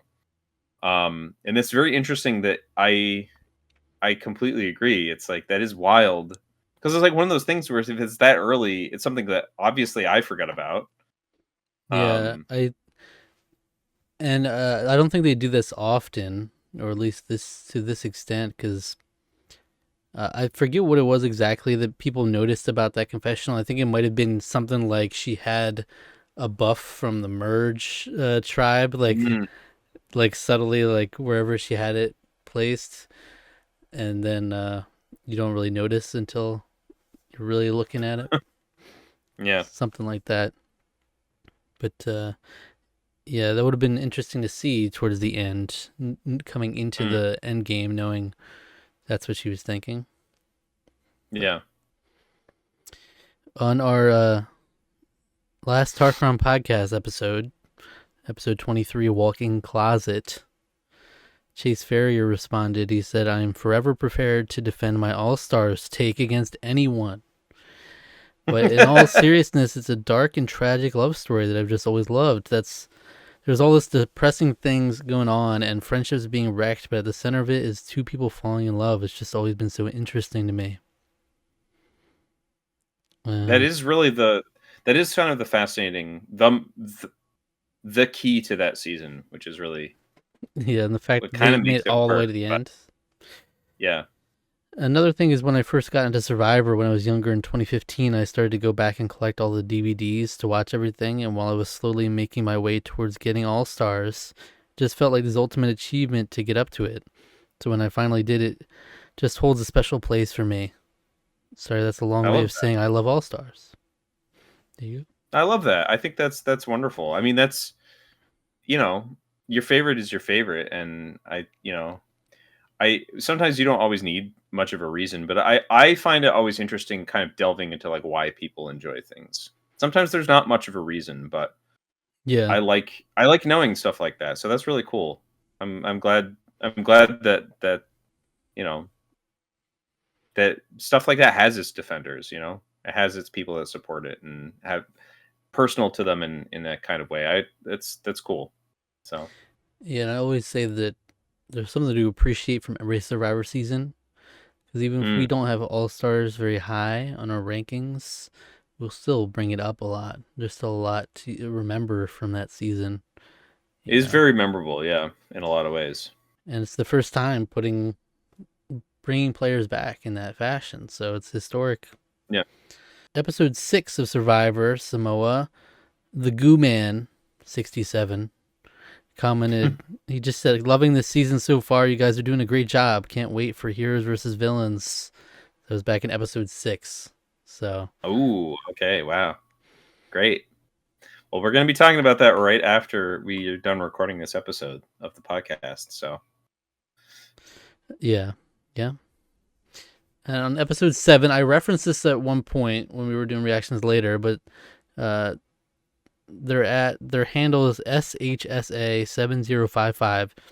They said, "I like these reactions a lot, but am I crazy when I say they're talking over scenes way more than they used to? huh? Especially during the Okay. Laura/Russell scene, it seemed like a lot of nuance was missed. Why would Laura just accept the final two with Russell? Well, she didn't. She's playing the game by keeping her options open, as she said in her confessional right after. And the reasoning for working together seemed to be they're both going to be big targets come merge, which might be true. Those four guys on Galoo would definitely target Laura sooner rather than later if it came down to that. There you go. And we keep that in mind. Yeah, it's good. I mean, we have fun here, but Yeah. we do need to pay attention. It's true. I do often get upset at if I'm like watching TV. I do get upset kind of quietly, but I'll Mm-hmm. my passive aggressive way of showing that I kind of want the conversation to end so I can get back to watching what we're watching is I'll just pause it and let the conversation play out and then hit Mm-hmm. play again for when I'm watching stuff at home. So it's like I Yeah. understand it is frustrating. So we'll try to handle that a little bit, but we do have fun here sometimes too. So I didn't even see this comment until now. On episode 8 of Survivor Samoa, Babe Ruth, Brian Thomas commented, Galoo had some real winners on that tribe, by which I mean they had some obnoxious, very try-hard personalities. Dave was such a loser, Eric was a smarmy douche, and the rest were really just non-entities, honestly, besides Shambo. Yep, I think that's about our feelings about most of them too. um, Jaren COD said Russell got MVP on Natalie's biggest episode. LMAO. Yeah, that sounds about right. Okay, on episode 9 reaction of Survivor Samoa, Bridge Troll. You brought this up again recently, too, so it's interesting. The Gooman67 says, man, during the reaction, Alec triggered a memory for me of the show he was talking about. I remember the National Treasure / Amazing Race style show that my sister and I watched when we were kids. I've been trying to figure out what it was called for years, so if anyone has an idea, I'd love to know. I guess no one knows because they didn't reply to that. I So we're don't still in remember the what it dark. was called. It was bad though. I'll tell you, it was not good. But I'm so glad that someone else out there remembers that. I do remember watching a couple episodes of it, being like, "Whoa, this is kind of neat." And then when they're consulting their phones to get the little thing, I was like, "That Uh-huh. okay? That's stupid." I just remember that being like, "Oh, that's kind of dumb." He also commented, also, what an iconic Survivor episode. I'm so grateful for these videos because there's no one else out there doing what you two do. I'm loving it, and thanks for the amazing content. Thank you, Goo Man. Thank you, Goo Yeah. Man. Glad to hear it. I mean, it's been great. I've been having so much fun going through the show. Yeah. And yeah, I know it's a big. I'm really glad knowing that like there are a lot of people out there that are really into kind of like delving in, rewatching, and like analyzing and Yeah. strategizing and sort of like I don't know. It's a lot of fun. It's a really kind of a lot deeper of a show than it may so appear on its surface. So Yeah, and the beauty of a show like definitely. that is that like you can just rewatch random seasons, unlike Mm, normal traditional shows. I'm not like I'm gonna go rewatch season 2 of The Walking Dead. You know, yeah. you're gonna start and go through. And it's like no, I'm gonna rewatch Samoa. I'm gonna rewatch Gabon. I'm gonna go back to Yeah. Pearl Islands, whatever. And For Gabon, God bless this mess. yeah, That's that episode, that season. Brian Thomas says one of the most iconic phrases ever spoken on Survivor: "Keep hope alive." That's what Russell says. And then Keep hope another quote, alive. Jaren COD just comments, "I ain't finished playing just yet." That's another Russell quote. Russell goes hard. Russell goes hard all season. He didn't have to go that hard. he, He he did. didn't have to. Chase Ferris is one of my favorite episodes and moments in Survivor history. Russell's idol play is so satisfying and just completely changes the game. Finding the second Mm. idol without a clue is just insane. And Kelly's edit was just a victim of Galoo not going to tribal and Russell just being too much gold to not focus on him. Yeah. We got one comment on Alita Battle Angel saying hashtag Alita Army from JK Entertainment. All right, there it is. Sweet. There's your army right there. Yay! My one member. There was somebody. There was a quote that I saw just literally just today, where it was like Robert Rodriguez and James Cameron have made quote unquote blood pact that they will make it Alita 2 someday. Is that like they never actually say that, or is this just I a think there is I think they have said that before in the past, but I don't think that's a recent thing. hmm. So yeah. Survivor Samoa episode 10? Josh commented, "People have theorized that since Shambo is LGBT and Laura is an outspoken Christian who has routinely advocated against gay marriage, that their hatred of each other might have stemmed from that." However, there's Interesting. no actual I proof that didn't this realize. caused their disdain for each other. But yeah, we didn't realize that Okay. the Shambo is. Oh, yeah, I didn't realize that. Yeah. Yeah. But yeah, that might have something that could have something to do with it. Yeah. Maybe. Yeah. But, huh. And then she's just like, Laura's just like, I don't know. It's we just don't get along. It's like, ooh. Chase Fair also commented the Galoo collapse is so satisfying every single time, coming in up 8-4 and losing one member to the minority because you treated her so badly the entire pre-merge, and being down 5-4 after 3 votes is crazy. Russell just comes in and completely dominates and flips the game too easy. Nice. Yeah, it's a wild. The way the season plays out is just pretty crazy, all things considered. Yeah. Someone commented on Survivor Fiji episode 6, The Bully Wins. You remember that episode? Okay. That's the one where Rocky bullies Anthony, and then Anthony gets voted out. Right. Oh yeah, the bully wins. That made me sad. I remember it kind of. The I was comment like, the bully just won. is from Nathan, and the comment is just in quotes, toxic masculinity.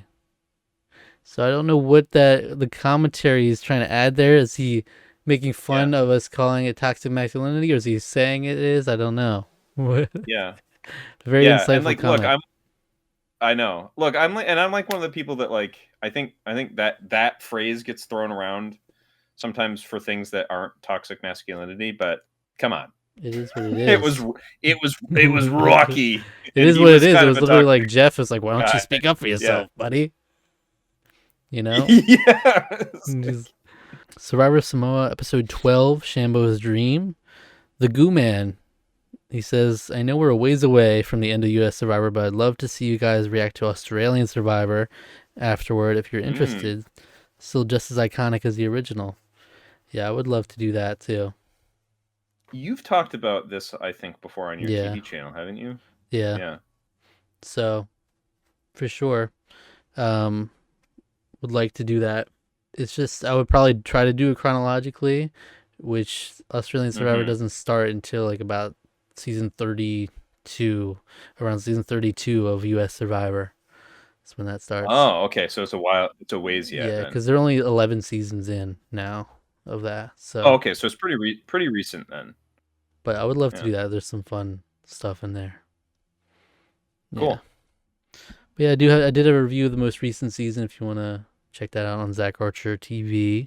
On our Eli Roth Presents The Legion of Exorcists Pilot Palette episode, we got a comment from Edmund Asplund saying, when I saw a female cosplaying as an exorcist, I was out.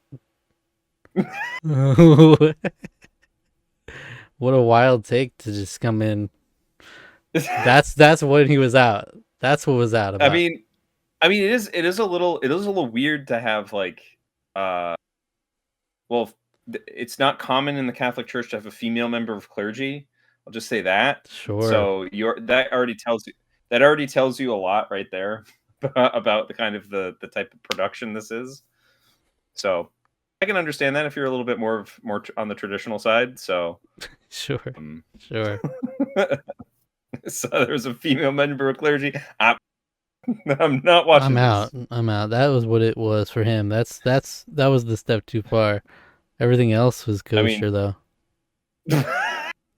I mean, to be fair, he probably didn't make it very far in the episode. And if I didn't know it was already a bunch of BS, then I probably would have been like, I just never would have watched it in general. But it's the wheel giveth, and the wheel mostly taketh away.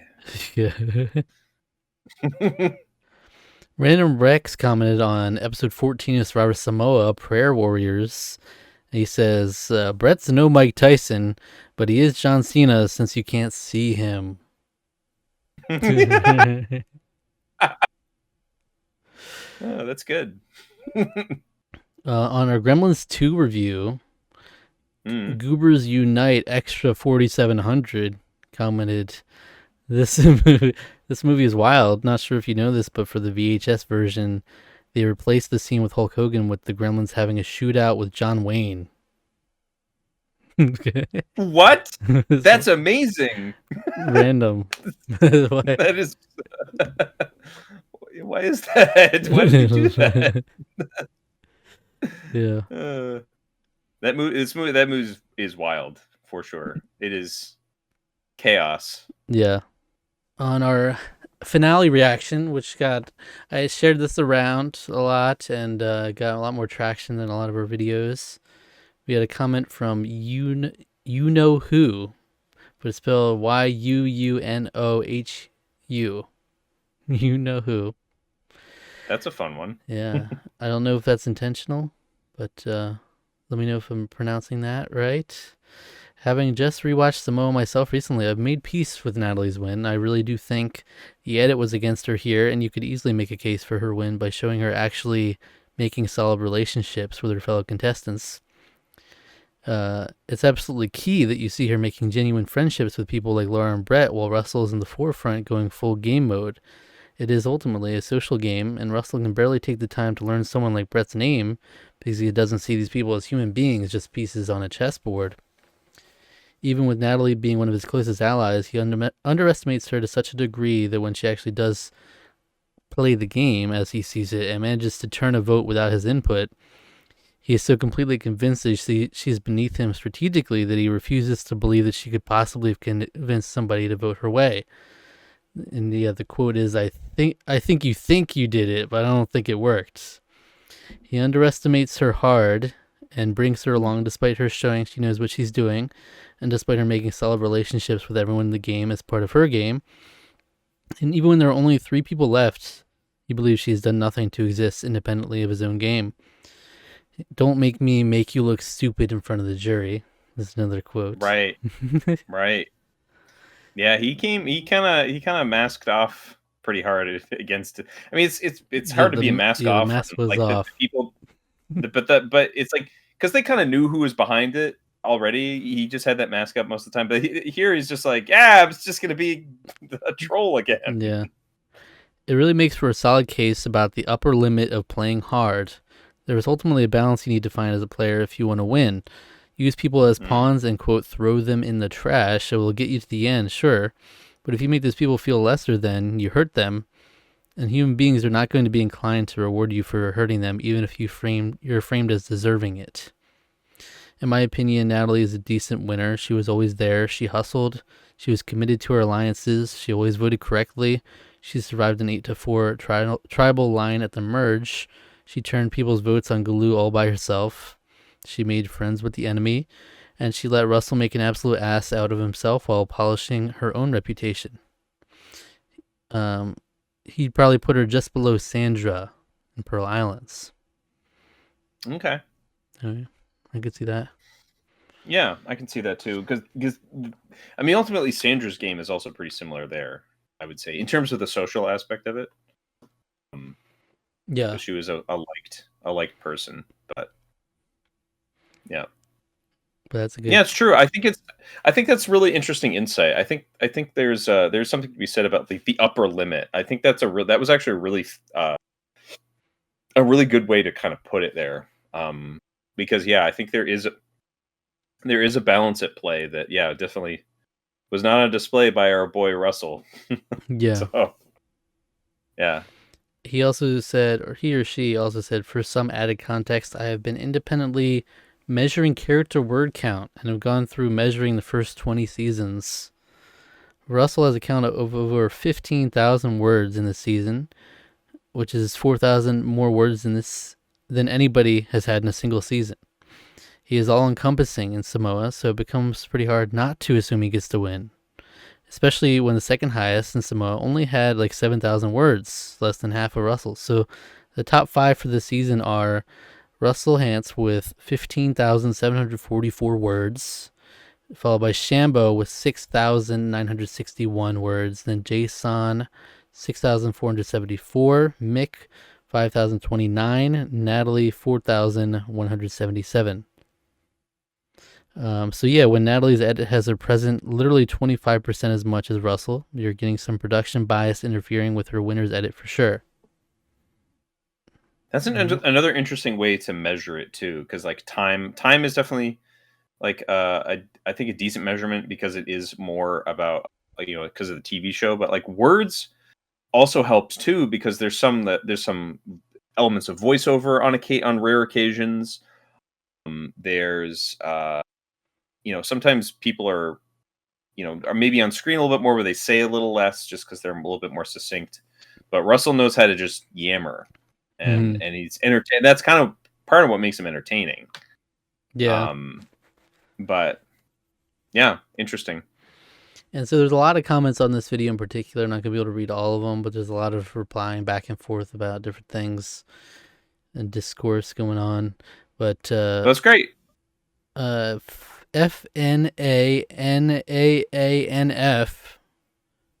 Fananf commented, Fananaf. I think Russell should have taken Mick and Jason, not Natalie. He would have had a much better chance then. And then the great Mm-hmm. detective knows says Jason would have won then. So there's just some That's a discourse about whether possibility. that would Yeah. be true or whether he would have Mm, won. I think Shambo is probably the best bet to take up at least one of those spots, though. yeah. I feel like, right? They wouldn't.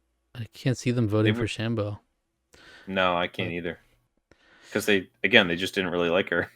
They just well, she betrayed them too, so that didn't help anything. Brian Thomas commented, Alec is 100% in the right here. Absolute highway robbery, IMO. This is off of your first reaction, you know. Yep. Yeah. I have never understood the prevailing opinion that Russell was undeserving. While I totally understand why he didn't win, it makes no sense to me that he shouldn't have won. He took the wrong person, someone the jury liked more than him, but he played the best strategic game and controlled the outcome the entire stretch. It's even more painful when he describes the reasons why the jury should have voted for him in his speech, showing he had complete self-awareness. His answers to the jury aren't bad either. It's the same sort of ending as All Yep. Stars, IMO, but harder to fathom because Russell's story had been so compelling up until that point.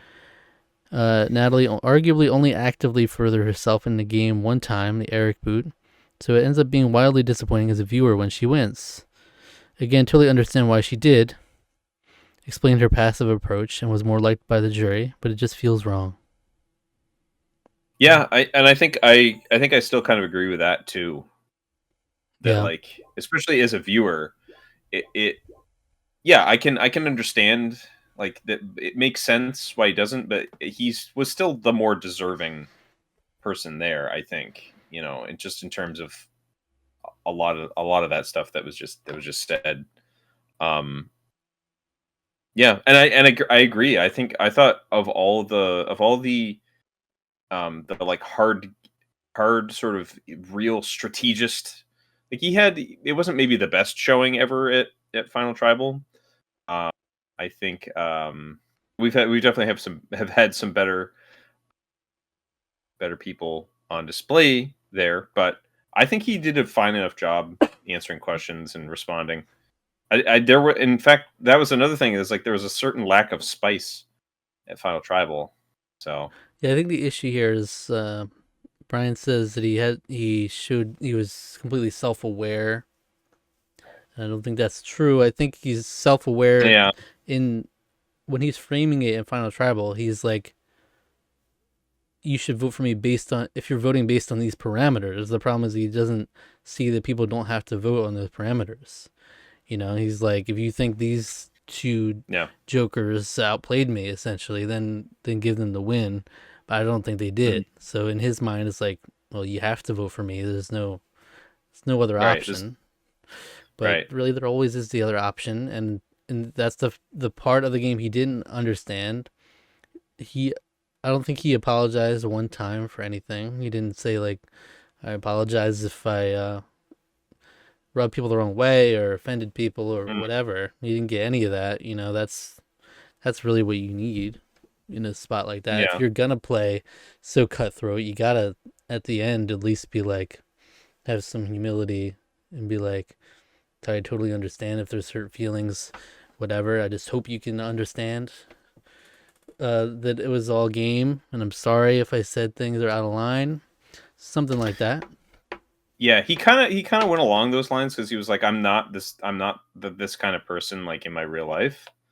Like, he kind of went along those lines, but it's true, he probably could have gone the extra step and actually maybe, put a foot forward to apologize for maybe some of the behavior. If especially if he was rubbing people the wrong way, which it's clear that he did, because he didn't win. But that's another also interesting aspect of Survivor. Two is that like each cast is going to be different. Each cast is going to have different values that they're favoring in terms of voting for people. So not every single person is always going to say strategy king, you win. Mm-hmm.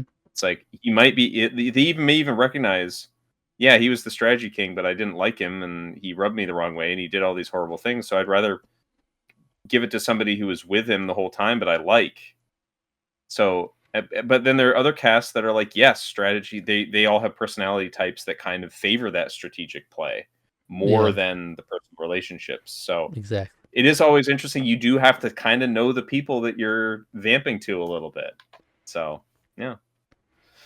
Pedro Vieira commented, Mick is one of the biggest charisma voids in the show. 100%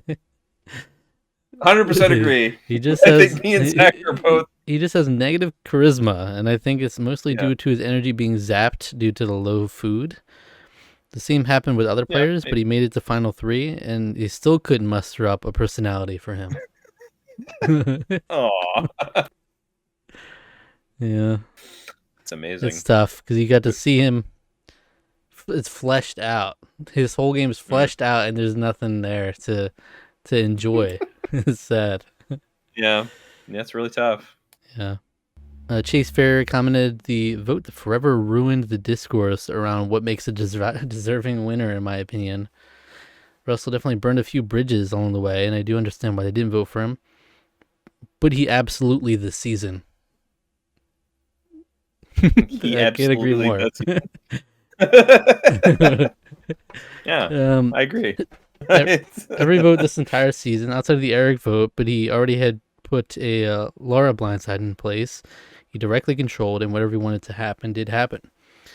Natalie, to her credit, made the right play to attach herself to Russell, and she makes a half a move with Eric. Glue is going to get rid of someone anyways, but she has no agency in the game, and to me personally, it irritates me when that gameplay gets rewarded, as opposed to active gameplay and controlling the game. But that's how I view Survivor, and I guess that's the beauty of it, that everyone views it differently and values different things. This is just my opinion. I've been insulted on Reddit before for bringing this up. Russell should have won, and to me it's so disappointing that he doesn't every time I watch this season. Yeah. Yeah, well, we're not going to make fun of you here for that. That's for sure, because I kind of agree with you. So I don't know. Yeah. I think the fascinating thing about the season to me is that like I find like pretty much no matter what perspective that you have on it, even if I like maybe don't 100% agree with it, I still feel like I can understand where everyone's coming from for everything that they're saying. You know, Yeah. it's because it's just kind of an odd season of the show in a lot of ways. The edit sets you up for that, you know. Yeah. It's what we're left with, is what we see is he has 75% of the screen time, whatever. Yeah, or the words or something, you know. Yeah. Okay, so Josh commented also on the finale. I think the problem Alec has here is he wants the person who's doing the most to win each season. The problem with that is, A, the people who are actually doing the most and the people who the edit wants you to think are doing the most are not always the same. The show is notoriously sexist towards how it edits its female winners compared to its male winners. And B, doing the most doesn't matter when you are doing, when what you are doing are bad moves / are a shitty person. People like Russell fall into this one. Maybe, I mean, that's possible. I mean, I think we talked about this on our finale episode for a bit as well. The edits kind of not being because I had brought this up later once we got to the review and stuff too. Yeah. So we definitely covered some of this since then, but yeah.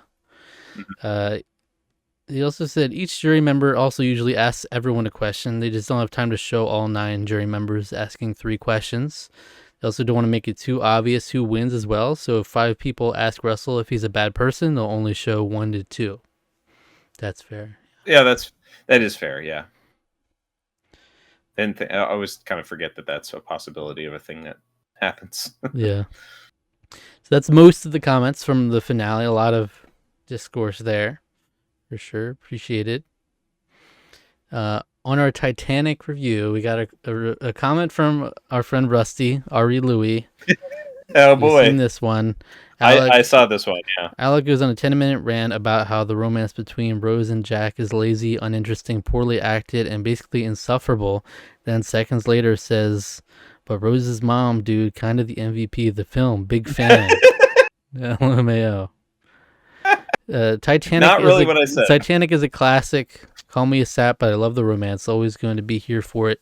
Genuinely one of my favorite movies. Thank you, Rusty, for speaking up. Hey, I brought it up to everyone I was with this weekend. Most of them had seen it. They were on my side. They didn't like it either. Echo chamber. I guess You so. I surround guess we're all just yourself weird with that way. the Titanic haters of the world. I guess that's my those are my people. Exactly. Yeah. You gotta get the hopeless romantics in there, and I kind of am though. That's the thing. It's like, and I just don't know. I just found them annoying. I don't even necessarily I agree think with you what I came said during the in. review. I think you came in knowing the reputation that obviously the haters have towards Titanic, and that's the harping on Jack and Rose, and so that's gonna be in your mind going into the movie. So you were kind of already have a negative bias towards these characters coming in. But if you really had an open heart and just came into the film, you might have been able to accept them for the love I don't. that they had. Yeah. No. I think they're annoying. I don't agree with this theory at all. Because I That's do my appreciate theory. a lot. Here's the thing: I did appreciate a lot about the movie, like some stuff that like doesn't really get talked about very much, like the actual technical aspects and the filmmaking are all great, and those are the parts of the movie that I really liked a lot, and I had a lot of positive things to say about. I do want to say the thing about the Rose's mother, and I think I did go into this later on in the episode. So, uh, but my whole point to that was that I thought that was an amazing scene because she is offering like a bit of nuance that's like really interesting, and then the film then completely ignores and it's like, oh, never mind. I guess she is just a horrible person. So that's just like a standout scene to me because it felt like there might be a little something more going on there, and then it's like, oh well, never mind. She's just Well, terrible. So Rusty might have rage quit the review at that moment. Just get me he out might of this video. he might have, but you know, is what it is. Yeah, like I'll even amend because like I said like Romeo. I think I said during the review like I'm not sure if I really like Romeo and Juliet style romances, and then I was thinking like no, there are definitely cases of the star-crossed lovers type thing that I like. There's aspects in different movies, but I will say I think I do still agree with what I said that I like the Beauty and the Beast kind of style of romance. Probably if I was to pick one that I would favor, it's probably going to be more that one because I feel like that one is more realistic to reality. Oh yeah, the Where like bestiality is more the realistic. no, no. It's the archetypes, Beauty and the Beast. It's not about the actual like that specific story. It's more the archetype of the woman taming the man, like the beauty taming the beast, essentially. Like the idea of like the people uh, changing things about the other person and like kind of coming to become one. Like Mm. I just find that a lot more like I've seen it in like so many people in my own life. Like I've seen stuff like that happen. Basically, like not like not obviously quite so like rote like that. Like it's like he's an angry aggressive guy and she's like a kind-hearted spirited nurturer. And it's like it's not that like Yeah. blatant, but it's much more like I can see these people complement each other and change each other in the best possible ways. And that's the kind of thing that I appreciate. Not two basically perfect people meet each other and the whole rest of the world is horrible. I don't find that particularly realistic. Yeah. I think you can have that work. I think you can. I'll amend that statement that I said in that review. I think there are some instances of that working, but and being something that I would like, but this was not one of them. So Sorry. All right, so on the reunion of Survivor Samoa, Rogue Merc said, I really liked Jason's comments on the issue because after being a Russell stan to accepting reality, it is a great point. A majority of people who say the jury was wrong wouldn't vote for their workplace enemy to get a $5 gift card, even if they deserve it, yet they supposedly would vote for that person to get $1 million. Get out of town. People are blinded by the edit. All right. Fair enough. You know who said seeing Russell try to buy the title of Sole Survivor makes me more happy that he didn't win. The entitlement is obnoxious. Yeah. That is pretty hilarious. Josh commented, it's worth remembering the fan favorite vote usually opened only after the second to last episode. So if someone comes off very likable in that episode, they can get a huge bump in the fan vote due to recency bias. So maybe that's why Brett got in the top 3. Okay. Because he's like the one person to root for outside of Russell. Interesting. That's kind of that's kind of a weird time to do it. But I guess I was thinking, wouldn't you put that around the last episode, like closer to the last episode? But actually, no. The timing of that doesn't make sense. All right, so never mind. He also says, I won't write a really long comment unless you want me to, but I do think Alec has just memory hold a lot of Jenna's game. I'm not going to say she's a better player than Rob, but she was a controlling force for 2/3 of the Amazon, and she never really wanted to quit. Because you were hating on I don't know if I'm the only person that's memory hold that. I'm just going to put that out there. Okay. You have her down pretty low, too. Oh, yeah, I have her low, yeah. Yeah. The best player never wins any game all the time. In most games, there's a large enough sample size that you can more accurately measure a person's success. However, most people only play Survivor once, so there's a lot of luck that goes into Survivor. There's some multiversal realities where the random nobodies in our world are the big stars in their world. Yeah, that's fair, because, if you view Survivor as a game, some of the best of every game have had horrible showings in an odd game here or there. In Survivor, you're lucky you get one. So a batting average of 300 is really good in baseball. Yeah. That means 3 times out of 10 that you come up to bat is when you get a hit. Yeah. That's not a lot. That's not a very big percentage. But that's a very good baseball player, somebody who hits 300. So and that's why it's also hard when you ask, like people ask what's the greatest, who's the greatest Survivor player, things like that. Because it's like some people got the chance to play more than once. And so they showed more of an ability, whereas one person plays once, and then you just never get to see them again. It's just like all random chance. Right. It's not like a game where you can just regularly compete. So it's very hard to do that. Okay, there was another comment on the finale later, just a few days ago, from Benji4684. He says, I think Russell's over-editing ruined the season. They made him seem like some genius who was so robbed through the edit. But are we forgetting how he misplayed his idol at the merge? Meanwhile, Natalie told him not to, but he did it anyway. And y'all still gave Russell MVP for that episode after misplaying an idol, and Natalie's plan saving him. You guys actually need to think of the game going on and not the TV show's presentation. To be fair, I don't award the MVPs. That's Alex's award. It is my award. Take it up with him. I think, I'm but trying to. Anything. Yeah, you have to remember, this is something that I haven't rewatched. This is me watching it the first time. I please give me a little bit of grace here. You've clearly watched it more than I have. This is my first time watching it. Yes, I've seen a lot of seasons of this now, so I'm a little bit more familiar with how this kind of thing works and thinking about the game. But give me a little grace here. And I haven't had time to think about this. MVP also isn't traditional, like who objectively played the best every time either. It's always it's who I find, generally speaking, it's who I find the most entertaining of the episode. But it could be I've given MVPs because somebody looked hot. I've done that before. But and there were multiple this season where it was just like the episode where the person got voted out. Like they just had a good final episode. It wasn't like they played the best and got voted out. Right. So, Right. but yeah, I mean, give Natalie more credit. I guess that's fair.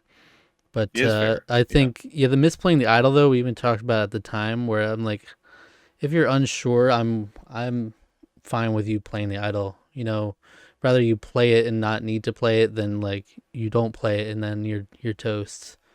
So Yeah, because we've had too many people like not play it when they probably should have.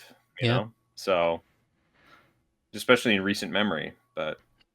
It's true. He said it's clear she had a lot better reads on the game and the people than Russell did. I mean, he actively fought for a losing final tribal council scenario. Why didn't he take Shambo along with Mick? However, Natalie was fighting for a winning final tribal council scenario. I just think she played the best of the season, and I hate how she is dogged for playing passively when her playing aggressively would have just resulted in her being a pre-merge boot. Yeah, we did talk about that too. Especially with the conditions she's dealt. All the women who were playing aggressively, Russell wasn't having any of it, so she did what she had to do there. And then we just posted the Survivor Samoa review, so it hasn't had much time. But you know who did comment, if you all want to continue analyzing the edit in the future, I can provide my charts for contestant word count. It offers a more complete idea of how much each person is present in a season than the confessional count, as it accounts for tribal council, camp life, strategizing, etc. That actually might be kind of helpful. It could be good. Yeah. And then the last comment that we have is from Rogue Merc, saying, as for needing an idol to survive, that means the person's position is weak, but it doesn't make them inherently weak as a player. Strong players are targets all the time. Improper threat management can be a weakness, but doesn't inherently make someone a weak player. All right. That was in response to, because I think one of the comments that we talked about in that. Yeah, like, are you inherently a weaker or stronger player if you need to use an idol? But it's like even the phrasing of the question, it's like, obviously the phrasing, the question phrasing is essentially like, if you need to use an idol, then that is it's a leading question for sure. Yeah, it is expecting a certain answer to be made there. So, but thanks for the comments. It ended up being a longer podcast. I thought it was gonna be a short podcast. It's actually one of the longest ones we've ever had. So well, we prattled on for probably too long about the Game Awards. Probably didn't need to go through every category, but you might be able to whittle some of that down. I don't know. But I always have timestamps, so if you just want the comments, you can go here. So we did have a lot of comments too. A lot of the end of Survivor Samoa. A lot of discourse around that. So it makes sense. But thank you for watching this episode of the podcast. We won't be back for a couple months after the end of the year stuff, so check back in then.